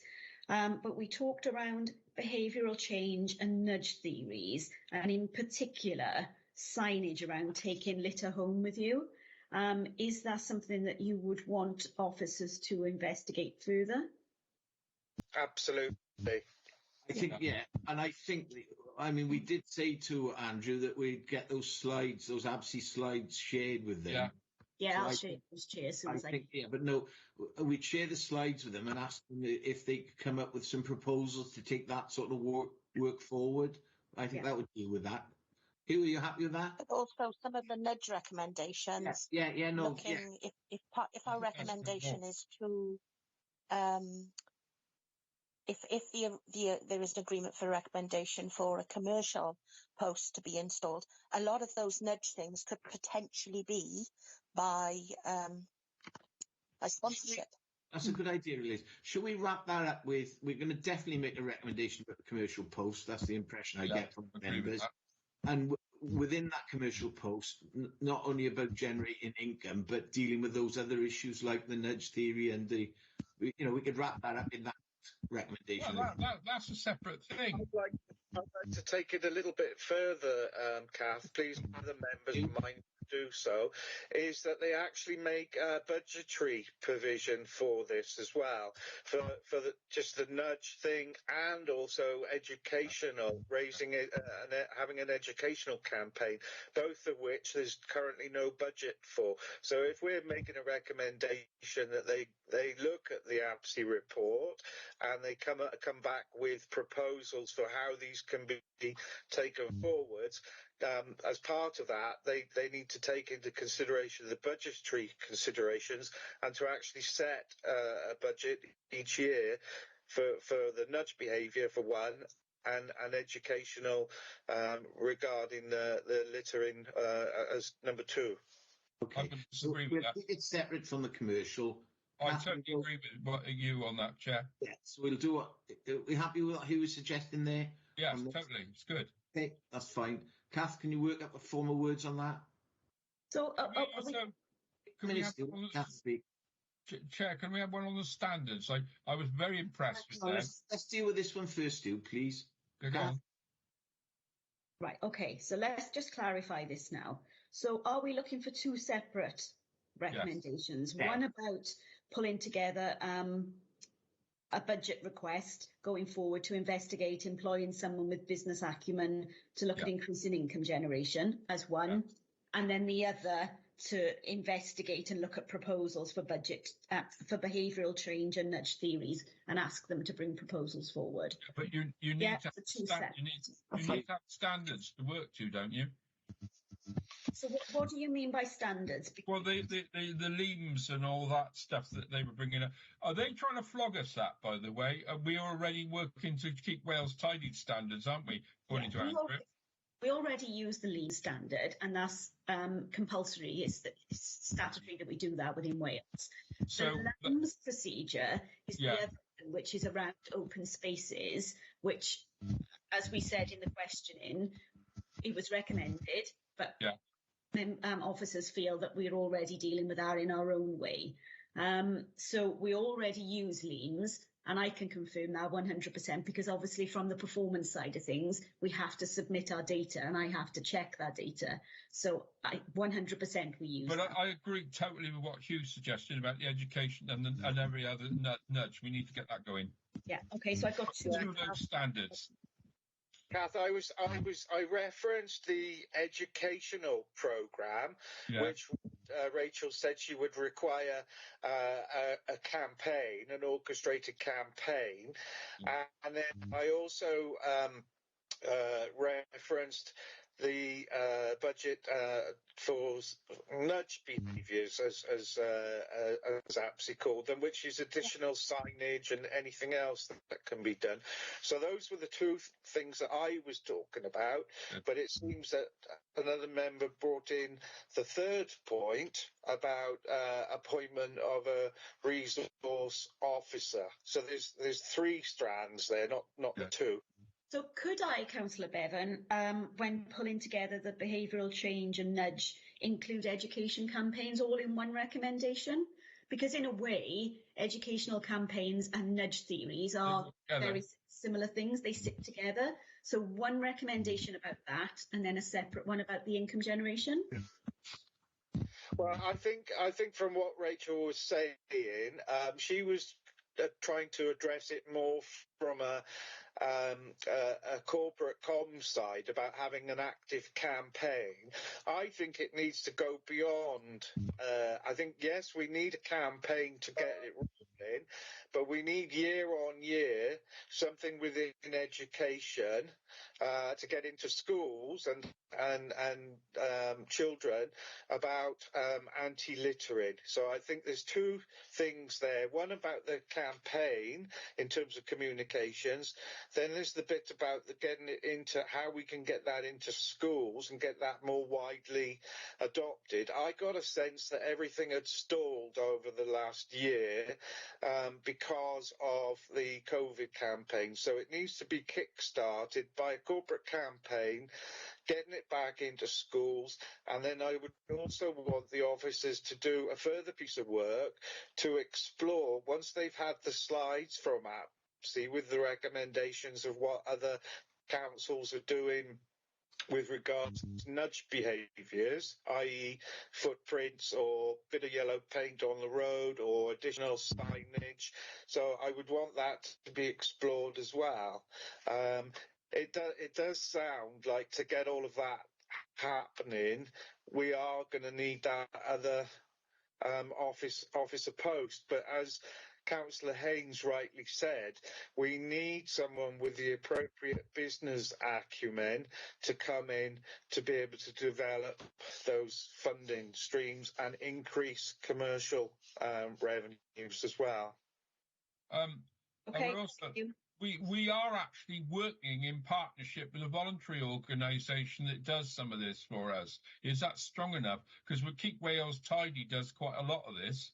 Is that appropriate, or do you want people in the council? I'm just asking that question. Just if I can add to what Stuart's just said there, please, Kath and Peter, and I'll be brief.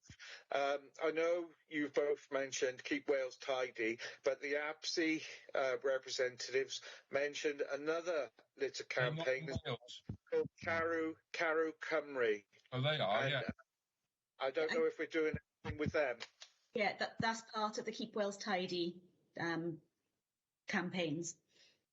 So it's reinforcing what we're doing with Keep Wales Tidy. The problem is they're down to one officer who does everything. Tom, what his name is. Tom Broad?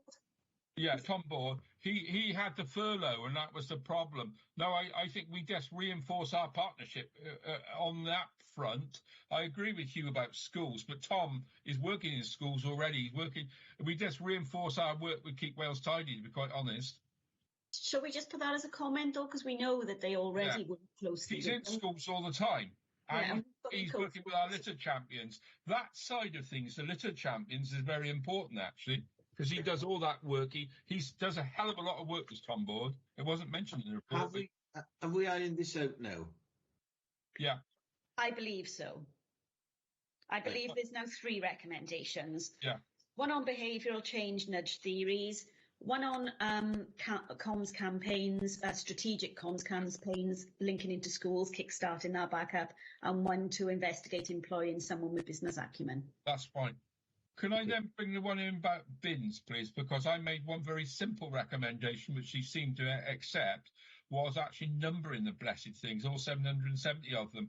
Because I've been on about that for years. If a bin goes, you don't know where it goes.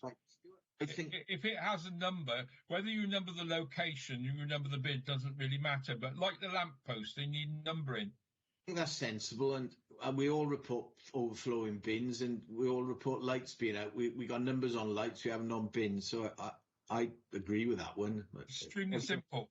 Hugh? Can I just say the one other thing? Who wanted to comment on that, I think? Hugh? Yeah, no, I agree. I think the numbering on bins would make things a lot easier for us as councillors where we're reporting particular issues.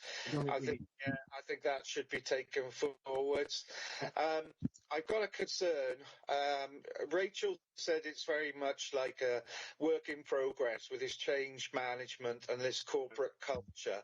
I picked up a lot that there was still more work that the officers needed to do in terms of change management, which encompassed a number of things like the awareness of the current legislation, and also there's highlighted an issue for staff training.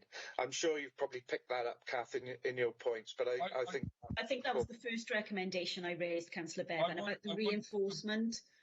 Yeah. I think what we'll do is we'll let Kath go through her list. Can I just go back to bins a minute? We don't have a bin strategy. And it's a very simple thing to have a bin strategy. That is procurement of bins, location of bins, funding of bins. We don't have one. Yeah, but that sits under the litter and fly tipping strategy. And also Andrew told you about the litter bin audit that's been carried out. So that's all features within the litter and fly tipping strategy. Well, it came up here operationally, and that was the point I was trying to make.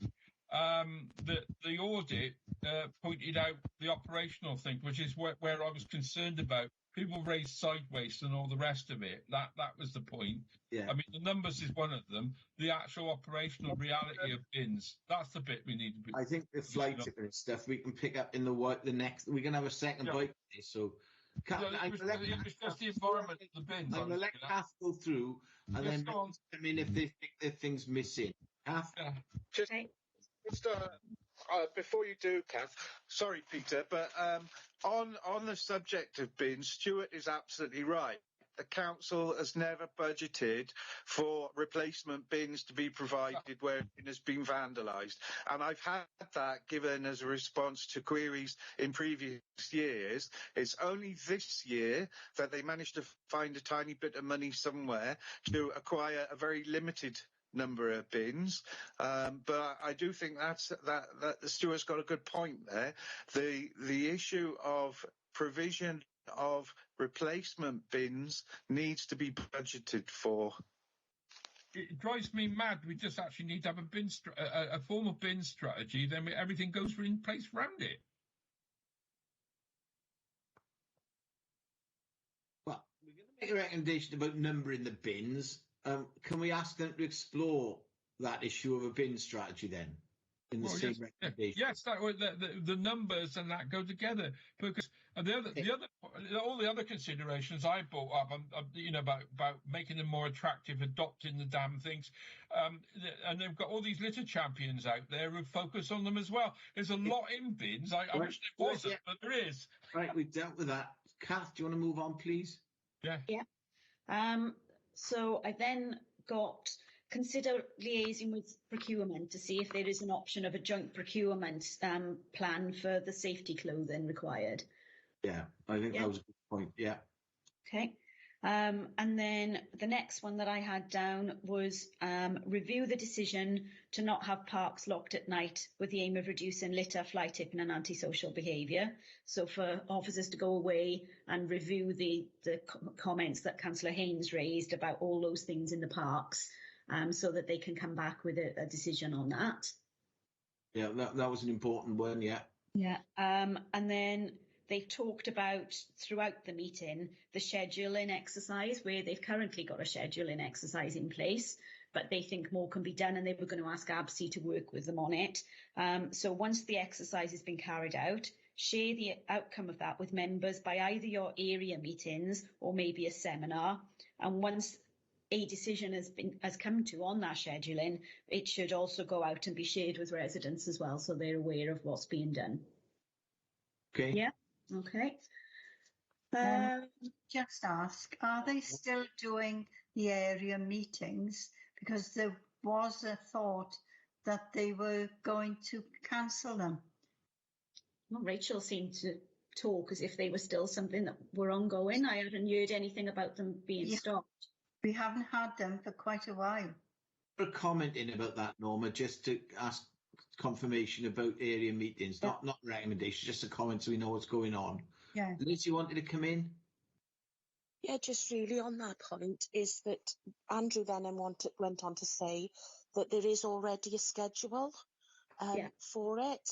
What I would like to see, in the same way that residents have a rota for bins collection so they know when the bins are collected, I'd like to see our residents knowing when certain teams are expected in their area, because it would stop a lot of questioning, but it would also highlight when areas are being persistently skipped or missed, or if there's a problem and the teams are put it would highlight to us that the schedule isn't being kept to. And I think it's really important that our residents have that access to that sort of diaried schedule or rota that they currently have with the bins. Councillor Haynes, would you be happy for that to form part of the recommendation I already mentioned, that when the new schedule... Yes, it's enhancing our recommendation, really, that that possibly, if other members in the room agree, that it should be in the form of a rota very much down the lines of our bin collection rotas, so that residents can access that online. Yes, fine. Agree. Thank you. Liz. Hugh, you wanted to come in? Yeah, thank you, Peter. It's a separate chair, but a separate point. But surrounding resources, I didn't feel it was appropriate for Rosie Seaborn to be seconded back to TTP. I felt she should be recalled to go back onto this area. There's obviously a number of concerns that have come out in the report, and also surrounding contingency planning and resourcing of the department. It was highlighted that where one person had retired, we then didn't have any other person available on the workforce to take over that role, and we were having to the flaming operator here, wasn't it? To external contractors, and then to try and amend arrangements with neighbouring authorities. That's a big concern for me in terms of resourcing and contingency planning. I don't know how you want to phrase a question around that, but that's a big red flag to me. On the first point about the Rosie Seaborn post, I did pin Rachel down in the questions, and she did say they were definitely looking at, I mean, she's grant funded at the moment, making that post permanent. Shouldn't we reinforce that by making that a recommendation that post should be, permanent once the grant funding ends? I think that would strengthen Rachel's hand to get that post. The concern about that she's been moved on to other duties. Rachel did say that they had agreement from the funder to do that. So I don't know how much we can push on that, but. No, can I just say? Oh my, yeah, come on. I mean, to ask the funder that question, they should have been looking at the need of the council and the job she was doing and how important that was. And they seem to be doing things backwards to me, The logic isn't there. Do you know what I mean? So shall we, on this point then, and I think this is touching on what Norma's just said and what Hugh said, we want that post to be a permanent post in the future, and we want to brought back into doing the job she's doing as quickly as possible, I think. Something along those lines. Yes, please. Yeah. Is everyone nodding to that? There's so much at stake. There's all those volunteers out there. It's ridiculous. Yeah, and that's true, Peter. That's 50% of what I was hoping to achieve. The other bit was the flail operator is contingency planning, where you get staff members retiring and potentially leaving us exposed. As came out. It's a good point about. I mean, they should be doing workforce planning. Yeah. Are they? Yeah. So can we get something in there about, can they have more stringent workforce planning to avoid situations like when a specialist retires, there's no replacement available? Yes, forward planning. There's no forward planning. They must have known he was going to retire. Yeah. Well, that seems a reasonable point that we need to get something in about that. Colette's got your hand up. And then Stuart. There is a point in the report which said there was no cover for a sweeper driver. And it was sat on the yard when they were off. So I think that's something part of workforce planning we need to look at. Can I just also say there was the bit one there about it was on the other thing, forestry team and that without equipment. So it seems to be across the piece, and I think maybe the whole thing about that's a high profile job, isn't it? The sweeper driver, and I mean totally there's equipment left on the yard. Okay, thanks. It does raise one other point. It does raise one other point about what's the word? Where you can slot one worker into one post. I was worried when I saw that the salary of certain posts was gauged apart other posts, and I did ask the question about whether they should be able to achieve parity on posts, and that was a question in there about skill sets. I mean, you've got people who can drive. What can they drive? and then people at certain levels, what are they qualified to do?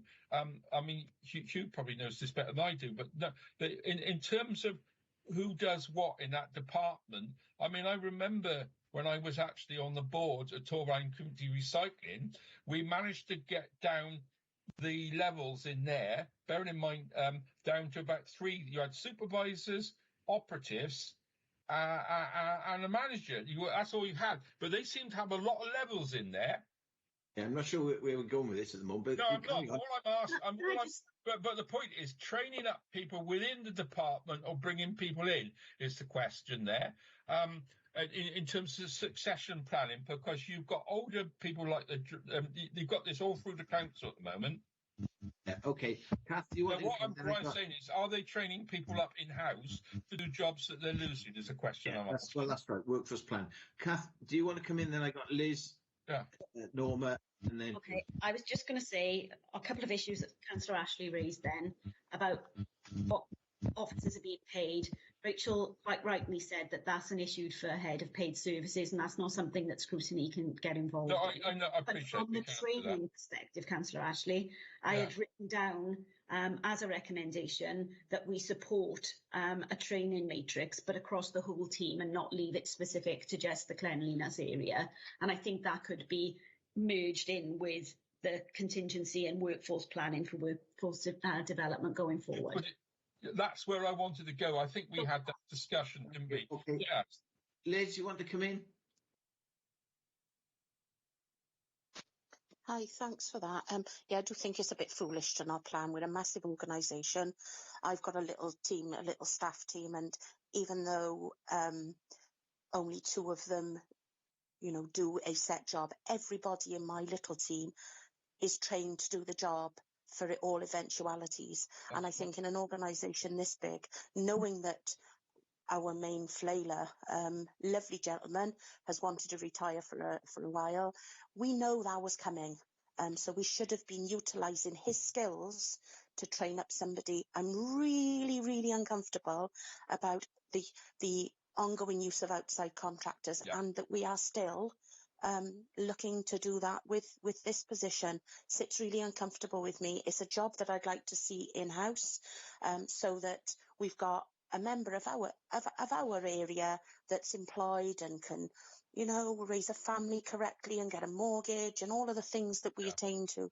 But as a contractor, very often these are ad hoc people that are brought in, and it's the job and the work that they do that if you've got somebody that's constantly doing their job, they take pride in it, and that's a part of the issue for me.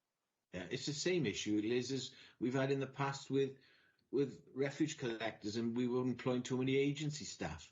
Which they exactly my point, Peter. When you were getting somebody in for a week, I know. Or it's a contract, they just do not give. And that's not disrespecting them. But if I only got a job it was only going to last 2 weeks, am I going to actually give the level of the level of work and be devoted to that job when I'm going to be somewhere else in 2 weeks? That's why I think these jobs need to be in-house, and we have a social responsibility to do that for our residents, is, my opinion. Thank you, Liz. Norma, you want to come in? Yes, please. Job descriptions. They said they didn't have job descriptions. But how do these people know exactly what they are responsible for if they don't have a job description? And the people who are paid the same, they get the same salaries and they're on different jobs. If they were trained to do each other's job, and that should be in the job description, is what Liz has just been saying. They wouldn't be without people who couldn't do one job. If somebody was off sick, they could get another person into it. I mean, surely they should be interactive, you know what I mean? They should have the job descriptions, and within that, they should say what they should be responsible for and what they should be trained for or expect to be trained for. And then if somebody's off sick or whatever, there's somebody else that can come in and do it. I mean, it can't be that hard to do it. It's a competency matrix they need. That Yeah. they have a, Yeah. you know. Civil servants. Sorry, Chair. Right, sorry. Right, Yeah. Hugh, you wanted to come in. I'm going to go back. Chair, Best. you've hit the nail right on the head with your last two words there. I was going to suggest to Kath the same thing, not just training, but a skills matrix and training. Yeah. And I tell you why it needs to be broadened out for that, and it's just to further reinforce the points that have been made by the other members of the committee as well. When you look at the staff responses to the questionnaires put to them, they said the staff themselves identified that there was a lack of training. They identified that there was not sufficient advancement and progression opportunities for the staff. And they also said they wouldn't work for plain overtime rates, which resulted in the council having to use external contractors.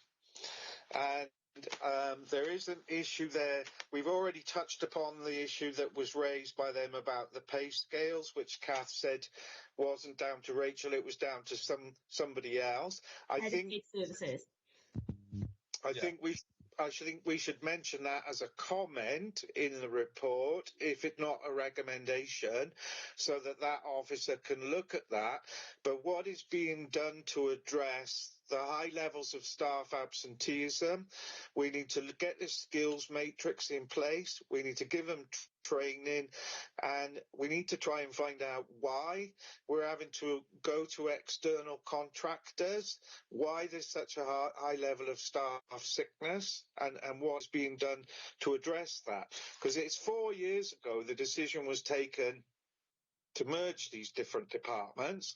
Now, it sounds like there's still very much not an overarching strategic plan in terms of what each one should be doing and how they're working.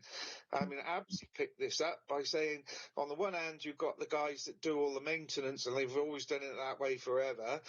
And then on the other hand, you've got the other lot trying to increase biodiversity. It hasn't gelled, it hasn't meshed together as well as it should have done. And we're 4 years down the line. So that comes from a strategic level. That should be, reinforcing that and a high level plan and a holistic approach. Andrew used the word holistic, and it should be a more holistic approach rather than that was one of the other things that came out from the staff responses was there's still a sort of a silo mentality. It's still compartmentalised. Liz, bring Liz in, and I'm going to go. I think Norma's got her hand up as well. Liz and then Norma, and then I'll go back to Kath. Yeah, thanks for that. It just is. It's a lot of the things in the report about the staff are red flags to me, and I think we just need to have a review of how that is managed, who manages that, because they may need training further up the line to if what is in the report is actually a true representation. Norma, you want to come in? Are we on that one subject now, or can I bring something up? Because I wanted to let me go back to Kath a minute, because let's tidy up where we are, and then keep bringing something else in. Kath? Okay. So moving on to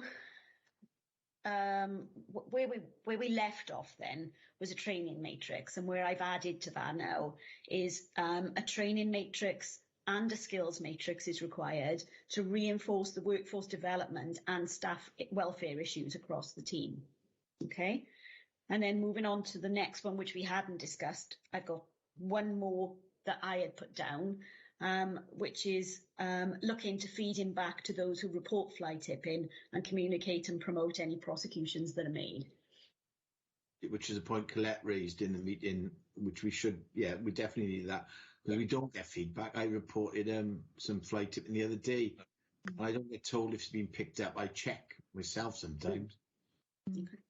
Right, Yeah. Norma, you wanted to come in? Yeah, Absi said about grass cutting, no clear vision. Well, it's the same with the grubbing out and that sort of thing. There's no clear vision. So if we go back to the very first recommendation that you agreed, maybe we can emphasize all of the last sort of 10 minutes of conversations into that as well. So I'll read through it and then we'll see whether or not we think we can do anything with it. So we said that we needed to reinforce and communicate and educate staff on the legislation issues so that there's a constant approach and it helps staff understand the aims of the service. So where you're saying there's no vision, I think the aims of the service and the vision are very similar things, and where we are saying that we need to reinforce this and communicate it, and staff need to be aware, and not made aware once, but on a regular basis they go over those things to ensure that they do understand, because Andrew said some people understand it more than others. So do you think that that recommendation covers that, or do you want to widen it? And if you do, how do you want to do that? Right, well, what do others think? How can I say, when we talk to these officers, they don't listen to members, leave alone the people outside. They always have an excuse. So that's what it looks like to me, or why they can't do that. But they're not. Yeah, what do you want to say, Stu? Well, what I'm getting, because what I was going to say about the last subject, I used a bit to Andrew because he always says it to me. I started off on the tools. So you've got professional officers, and you've got operative officers who, some like Andrew, come up through the system, as Steve Horseman did. And then you've got other officers who came through graduate entry as specialists. And see, the problem we got with this is exactly that in this department, to put it bluntly. So you're marrying them all together, and then you've got management. And what we picked up, I think, was this business about being a thin management in there at the moment. And that is what they were trying to marry together. So where we're trying to get over to the people that do the business on the ground with their in their gangs, as it were, is how we work all this.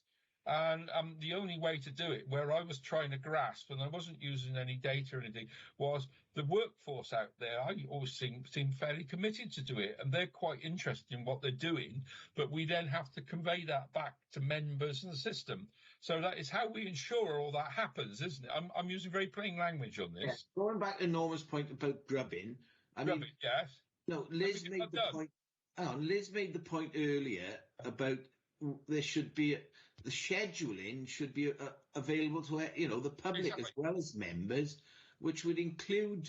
I mean, they do the spraying and the stuff, Norma, and when the spraying doesn't work, they're supposed to come out and grub. Well, yes. No, they won't.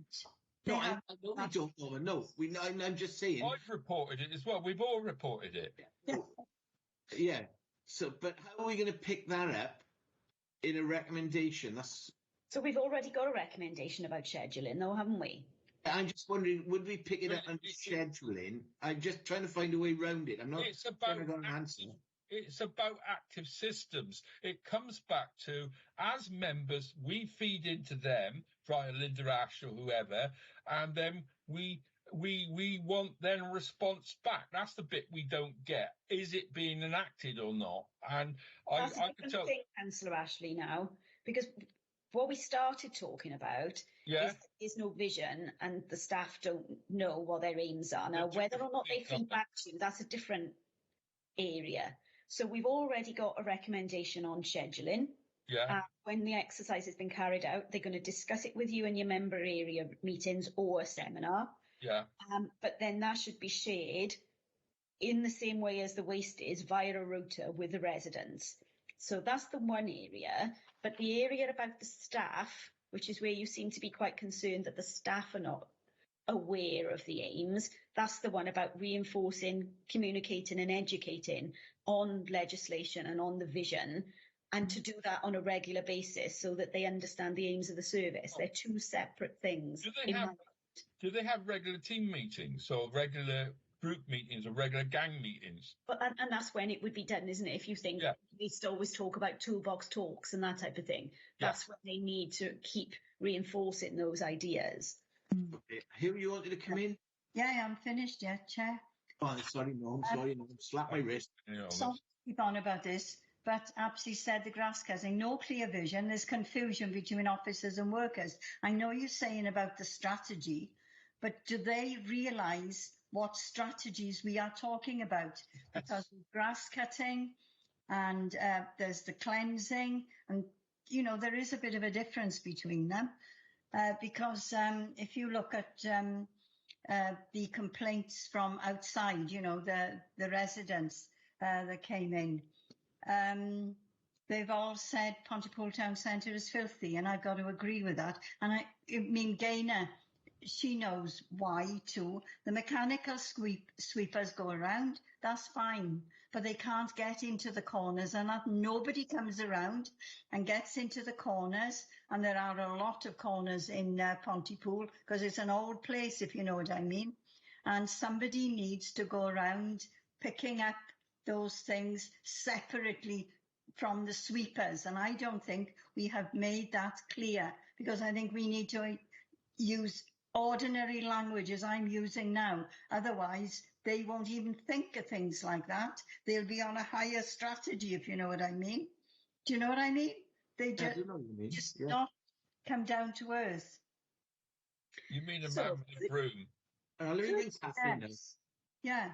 We do say something along the lines of, bear with me now because it's on 3 different pages. Members were concerned about some of the staff. I can't say concerned twice, but I'll say that for now, and then we'll look at it. Concerns raised about some of the staff concerns of their lack of understanding of the differences between cleansing and the biodiversity aims. Therefore, there should be reinforcement, communication and education of legislation and the visions on a regular basis as a constant approach to help staff understand the aims of the service. Or is that too long? But I don't know how else I meant to cover it. It's long, but I think we need to get something in about, and some practical actions need to be. I'm trying to pick up on what Norma's saying about plain language, about you can't just clean by using equipment. Sometimes, you know, you've got to use manpower, you know, a sweeping brush. I don't know how we're going to deal with that. But I mean, there are loads of people. No, I know the point you're making. No, it's how we get it into a form of words. I know. It's still processes versus operational matters, isn't it? Yeah, we could say that we shouldn't rely on mechanical sweepers, because no, I got an idea here. Shall we goes the place? Yeah, well, give us a broad recommendation, Norm. Kath will have to tidy up that wording, but in the comments we say something about the concern about the practical application of using machinery when sometimes you need a physical intervention by manpower in the comments. Yeah, that's good. I think we pick it up that way, Kath. Yeah. Otherwise, who you wanted to come in? Yeah, thanks, Peter. Just a few other things. Kath, did we have anything in there about the standards of equipment and procurement? That was question number 1. I don't know if we had one about joint procurement of the clothing, Councillor Bevan. I'm sorry? We've got the recommendation in about consider liaising with procurement to look to see if there's an option for joint procurement in relation to safety clothing. It wasn't just safety clothing either. I did suggest we look at EVs and equipment as well. Okay. Okay, that was the first thing. Yeah. The second one I had was, you mentioned leams before, but the APSI guys mentioned lambs as well. Yeah. on page 29 of the report, in one paragraph under recommendation 7.5, it says the council should follow up on its intention to join APSI's Land Audit Management System, LAMS, process and use it to measure quality across all its services through regular inspections. But then in the response from that, it says the current LEAMS performance system is considered to be appropriate as it enables us to consistently compare ourselves to other authorities across Wales. And it then goes on to say that the additional performance management system is not necessary. That is contrary to what was said in the previous paragraph, where it says it was the council's intention to join LAMS. So I want to get some clarification over that. They've obviously said to APSI that we had an intention to join LAMS, but then they've contradicted that by saying they didn't think it was necessary. So which one is it? Are we considering joining LAMS or not? Or are we just going with the existing performance system? And in a similar vein to performance system, are we going to take forward consideration of the performance system for parks and open spaces? That's which the is same thing, I think, Councillor Bevan. I think LAMS is the performance thing for open spaces and parks. Oh, okay. That's the one that they use in Scotland. Yeah. And I think the answer they were giving is that because we don't use it in Wales, if we did it, we'd have no one to compare with. No. Oh, I don't know. Is that something that could be further explored? I don't know. What performance measurement do they use for doing the parks and open spaces then? Nothing. Keep Wales tidy. Okay, I might need I might be slightly ignorant on that. I might need further explanation. You might be right that if no one else in Wales is doing it, then we wouldn't have anyone to benchmark against. Yeah, because the invitee said that it was used in Scotland, but not in Wales. Whereas the LEAMS we have to use. We've no choice. We have to use that, and we are measured and ranked against the other 21 authorities on an annual basis. Okay, and finally, the last quick thing that I had was this subject came up about the questioning, how we word the questioning to members of the public for the survey, as in, do you see any litter?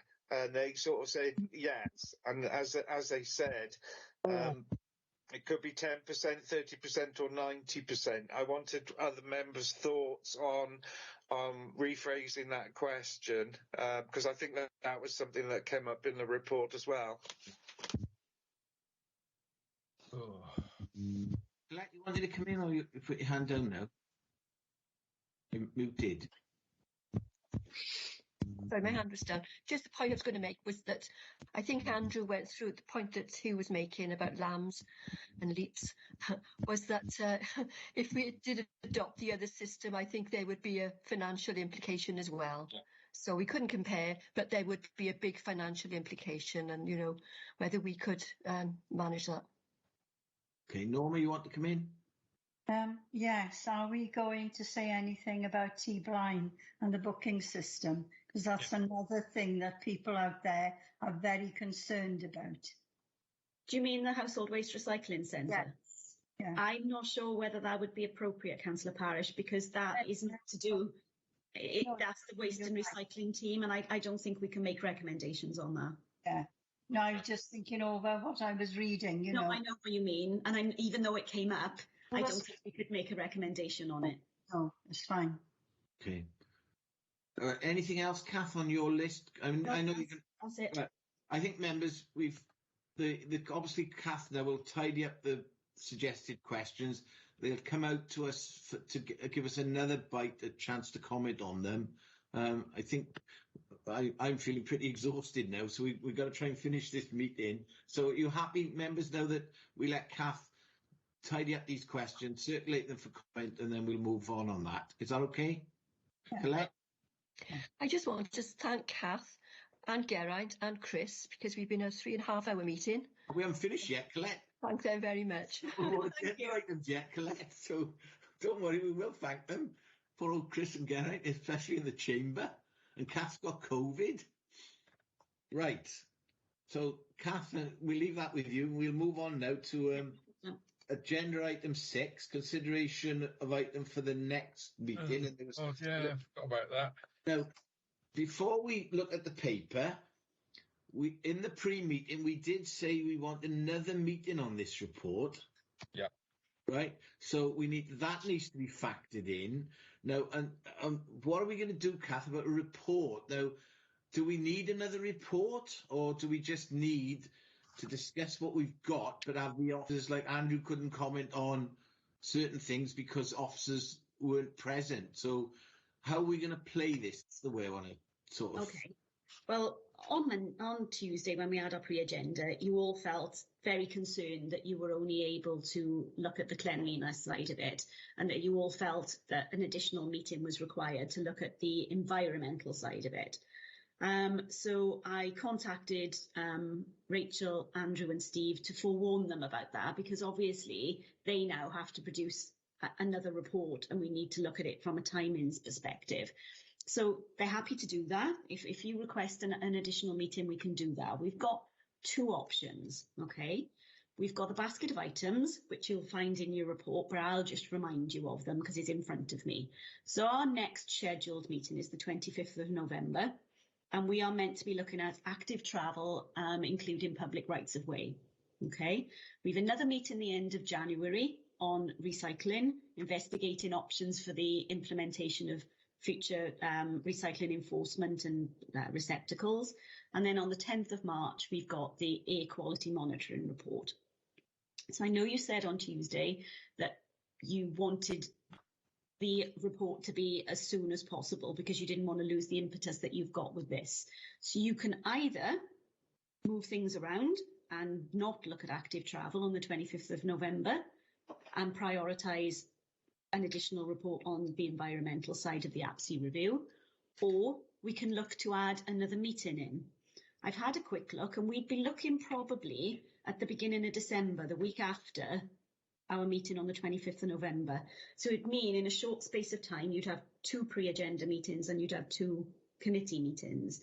But what you've got to understand is that we've obviously got to go back to the officers now. We've got to put together a pro forma and we've got to narrow down what it is that you want them to include in the report. They have to write it and it has to go through the appropriate channels, obviously the dispatch timescale, which is a legal timescale. So we're looking at either two meetings, one at the end of November and one at the beginning of December, or you're looking to not look at active travel and push that on. It's your choice, members, as to how you want to look at this. To keep on this topic, so could we look at this topic on the 25th of November? Because, well, you know... And you want that to take priority over the active travel? I think that would be my preference, yes. Yes. And I'm keen on two meetings week after week with all the... So I think that then we could have I mean, we've got 4 other items then. I mean, between November and end of March or end of April, we could fit 4 meetings in, Kath. And you won't be able to do anything in April because it's the pre-election period. All right. So that's why we've only got the 4. And you've got to also take into consideration that from middle of December, people are going to be, if things are back to any form of normality, you may have from your constituents and wherever Christmas things to consider, and obviously then they'll be shut down. So there isn't a great deal of time. That's why I looked at December. All right. Can the committee agree that we'll do the second part of this meeting on the 25th of November? Is people nodding? Yeah? Yeah. Yeah, I agree, but that's what we want to do, Kath. So will that give the time for them to produce a report? Yeah, because obviously if this had never come up as a query, they would have had the time scale to produce their report on active travel. So they will have the time, they'll have more than enough time for it. Would you look to invite the invitees from APSI again to look at it from their perspective, from the environmental side? I think although hopefully they won't take an hour and 15 minutes with them this next time. No. Maybe we could ask them to put something in writing instead, if that's easier. I mean, we can discuss that at the time, but it's just to think through. Okay, so we agreed after the 25th of November. Do we just move these meetings then, like the active travel, we do that one in January, recycling in March, and then we've got air quality that falls off, or do we fit another meeting in? It's not as simple as that, Chair, is it? Because if you think... All right, tell me what. We've got to look at the executive forward plan, and if we do pre-decision scrutiny, that means you need to look at things before they go to Cabinet or Council. Now, the recycling meetings will be going to Cabinet or Council. You wouldn't want to put those off because it will you wouldn't be able to do pre-decision scrutiny if you did them later, because those decisions would already be made. So it is a case of, I suppose, nearer the time we ask Rachel to give us an overview of the 3 items left in the basket and her advice to you on which one drops off, unless you want to do an additional meeting. But like I said, wherever we slot it in, and we can slot it in, there's no problem whatsoever to slot an additional meeting in, but it will mean that you'll be having more than one meeting. You'll have 2 meetings in close proximity. Can we agree today, Kath, if the members are happy, we're definitely going to do part 2 of this meeting on the 25th of November. Yeah. You liaise with Rachel about these other 3 items and what she would see as her priorities, and taking account of what's going to Cabinet when, and then at the next pre-meeting we'll decide what we're going to do. I'll have a quick look now while I'm online with you at the executive forward plan, because I can tell you then if there's anything in there. This was dispatched, there wasn't anything. So let me just quickly check in case there's anything I need to make you aware of. As it stands, there's nothing in the exec forward plan after November's Council and Cabinet. So that gives us the opportunity to speak to Rachel about what she would put forward as a priority for you to look at. Again, it's still your choice then, but she can stand in the timing. Can I ask a question? Because is there any problem with the new Public Rights of Way Act? Is it enacted in Wales? I can't tell you, Councillor Ashley. Can you find out for me, if you will? Well, that's why I'll have to speak with Rachel and get her to give us an Because I'm aware there's a problem in England where they're extinguishing Public Rights of Way, and I just wondered whether this is happening in Wales the way we're different. If Kath's going to talk to Rachel, and can you find that out, if you would, please? Yeah. It's rather important. I was going to mention it somewhere else, but the Ramblers Association are up in arms in England. I don't know whether they are here or not. I haven't found out. Okay, so I think we've got a way forward now. Colette, you want to put your hand up? I'm just going to say to Stuart, why doesn't he put a members referral in? I'm going to ring up Mark Canius and find out whether there's a problem there. Okay, right, that's fine. Kathy, you happy now? We got a way forward? I think so, Chair. Yeah. Okay, we'll move on to we've agreed the date of the next meeting. That's agenda item 7, which is the 25th of November, and it's going to be part 2 of this topic. And now it's just a matter of, Colette had just jumped in with a few minutes earlier, thanking the lads in the chamber, and a big thank you to Kath, and a thank you to all the members. We've nearly done a 4-hour meeting today. I don't know how you all feel, but I'm pretty tired now. So I need something to eat and drink. So on that point, I'm going to close the meeting, and big thank you to Kath, as usual. Thanks, Chair. Bye-bye. Okay.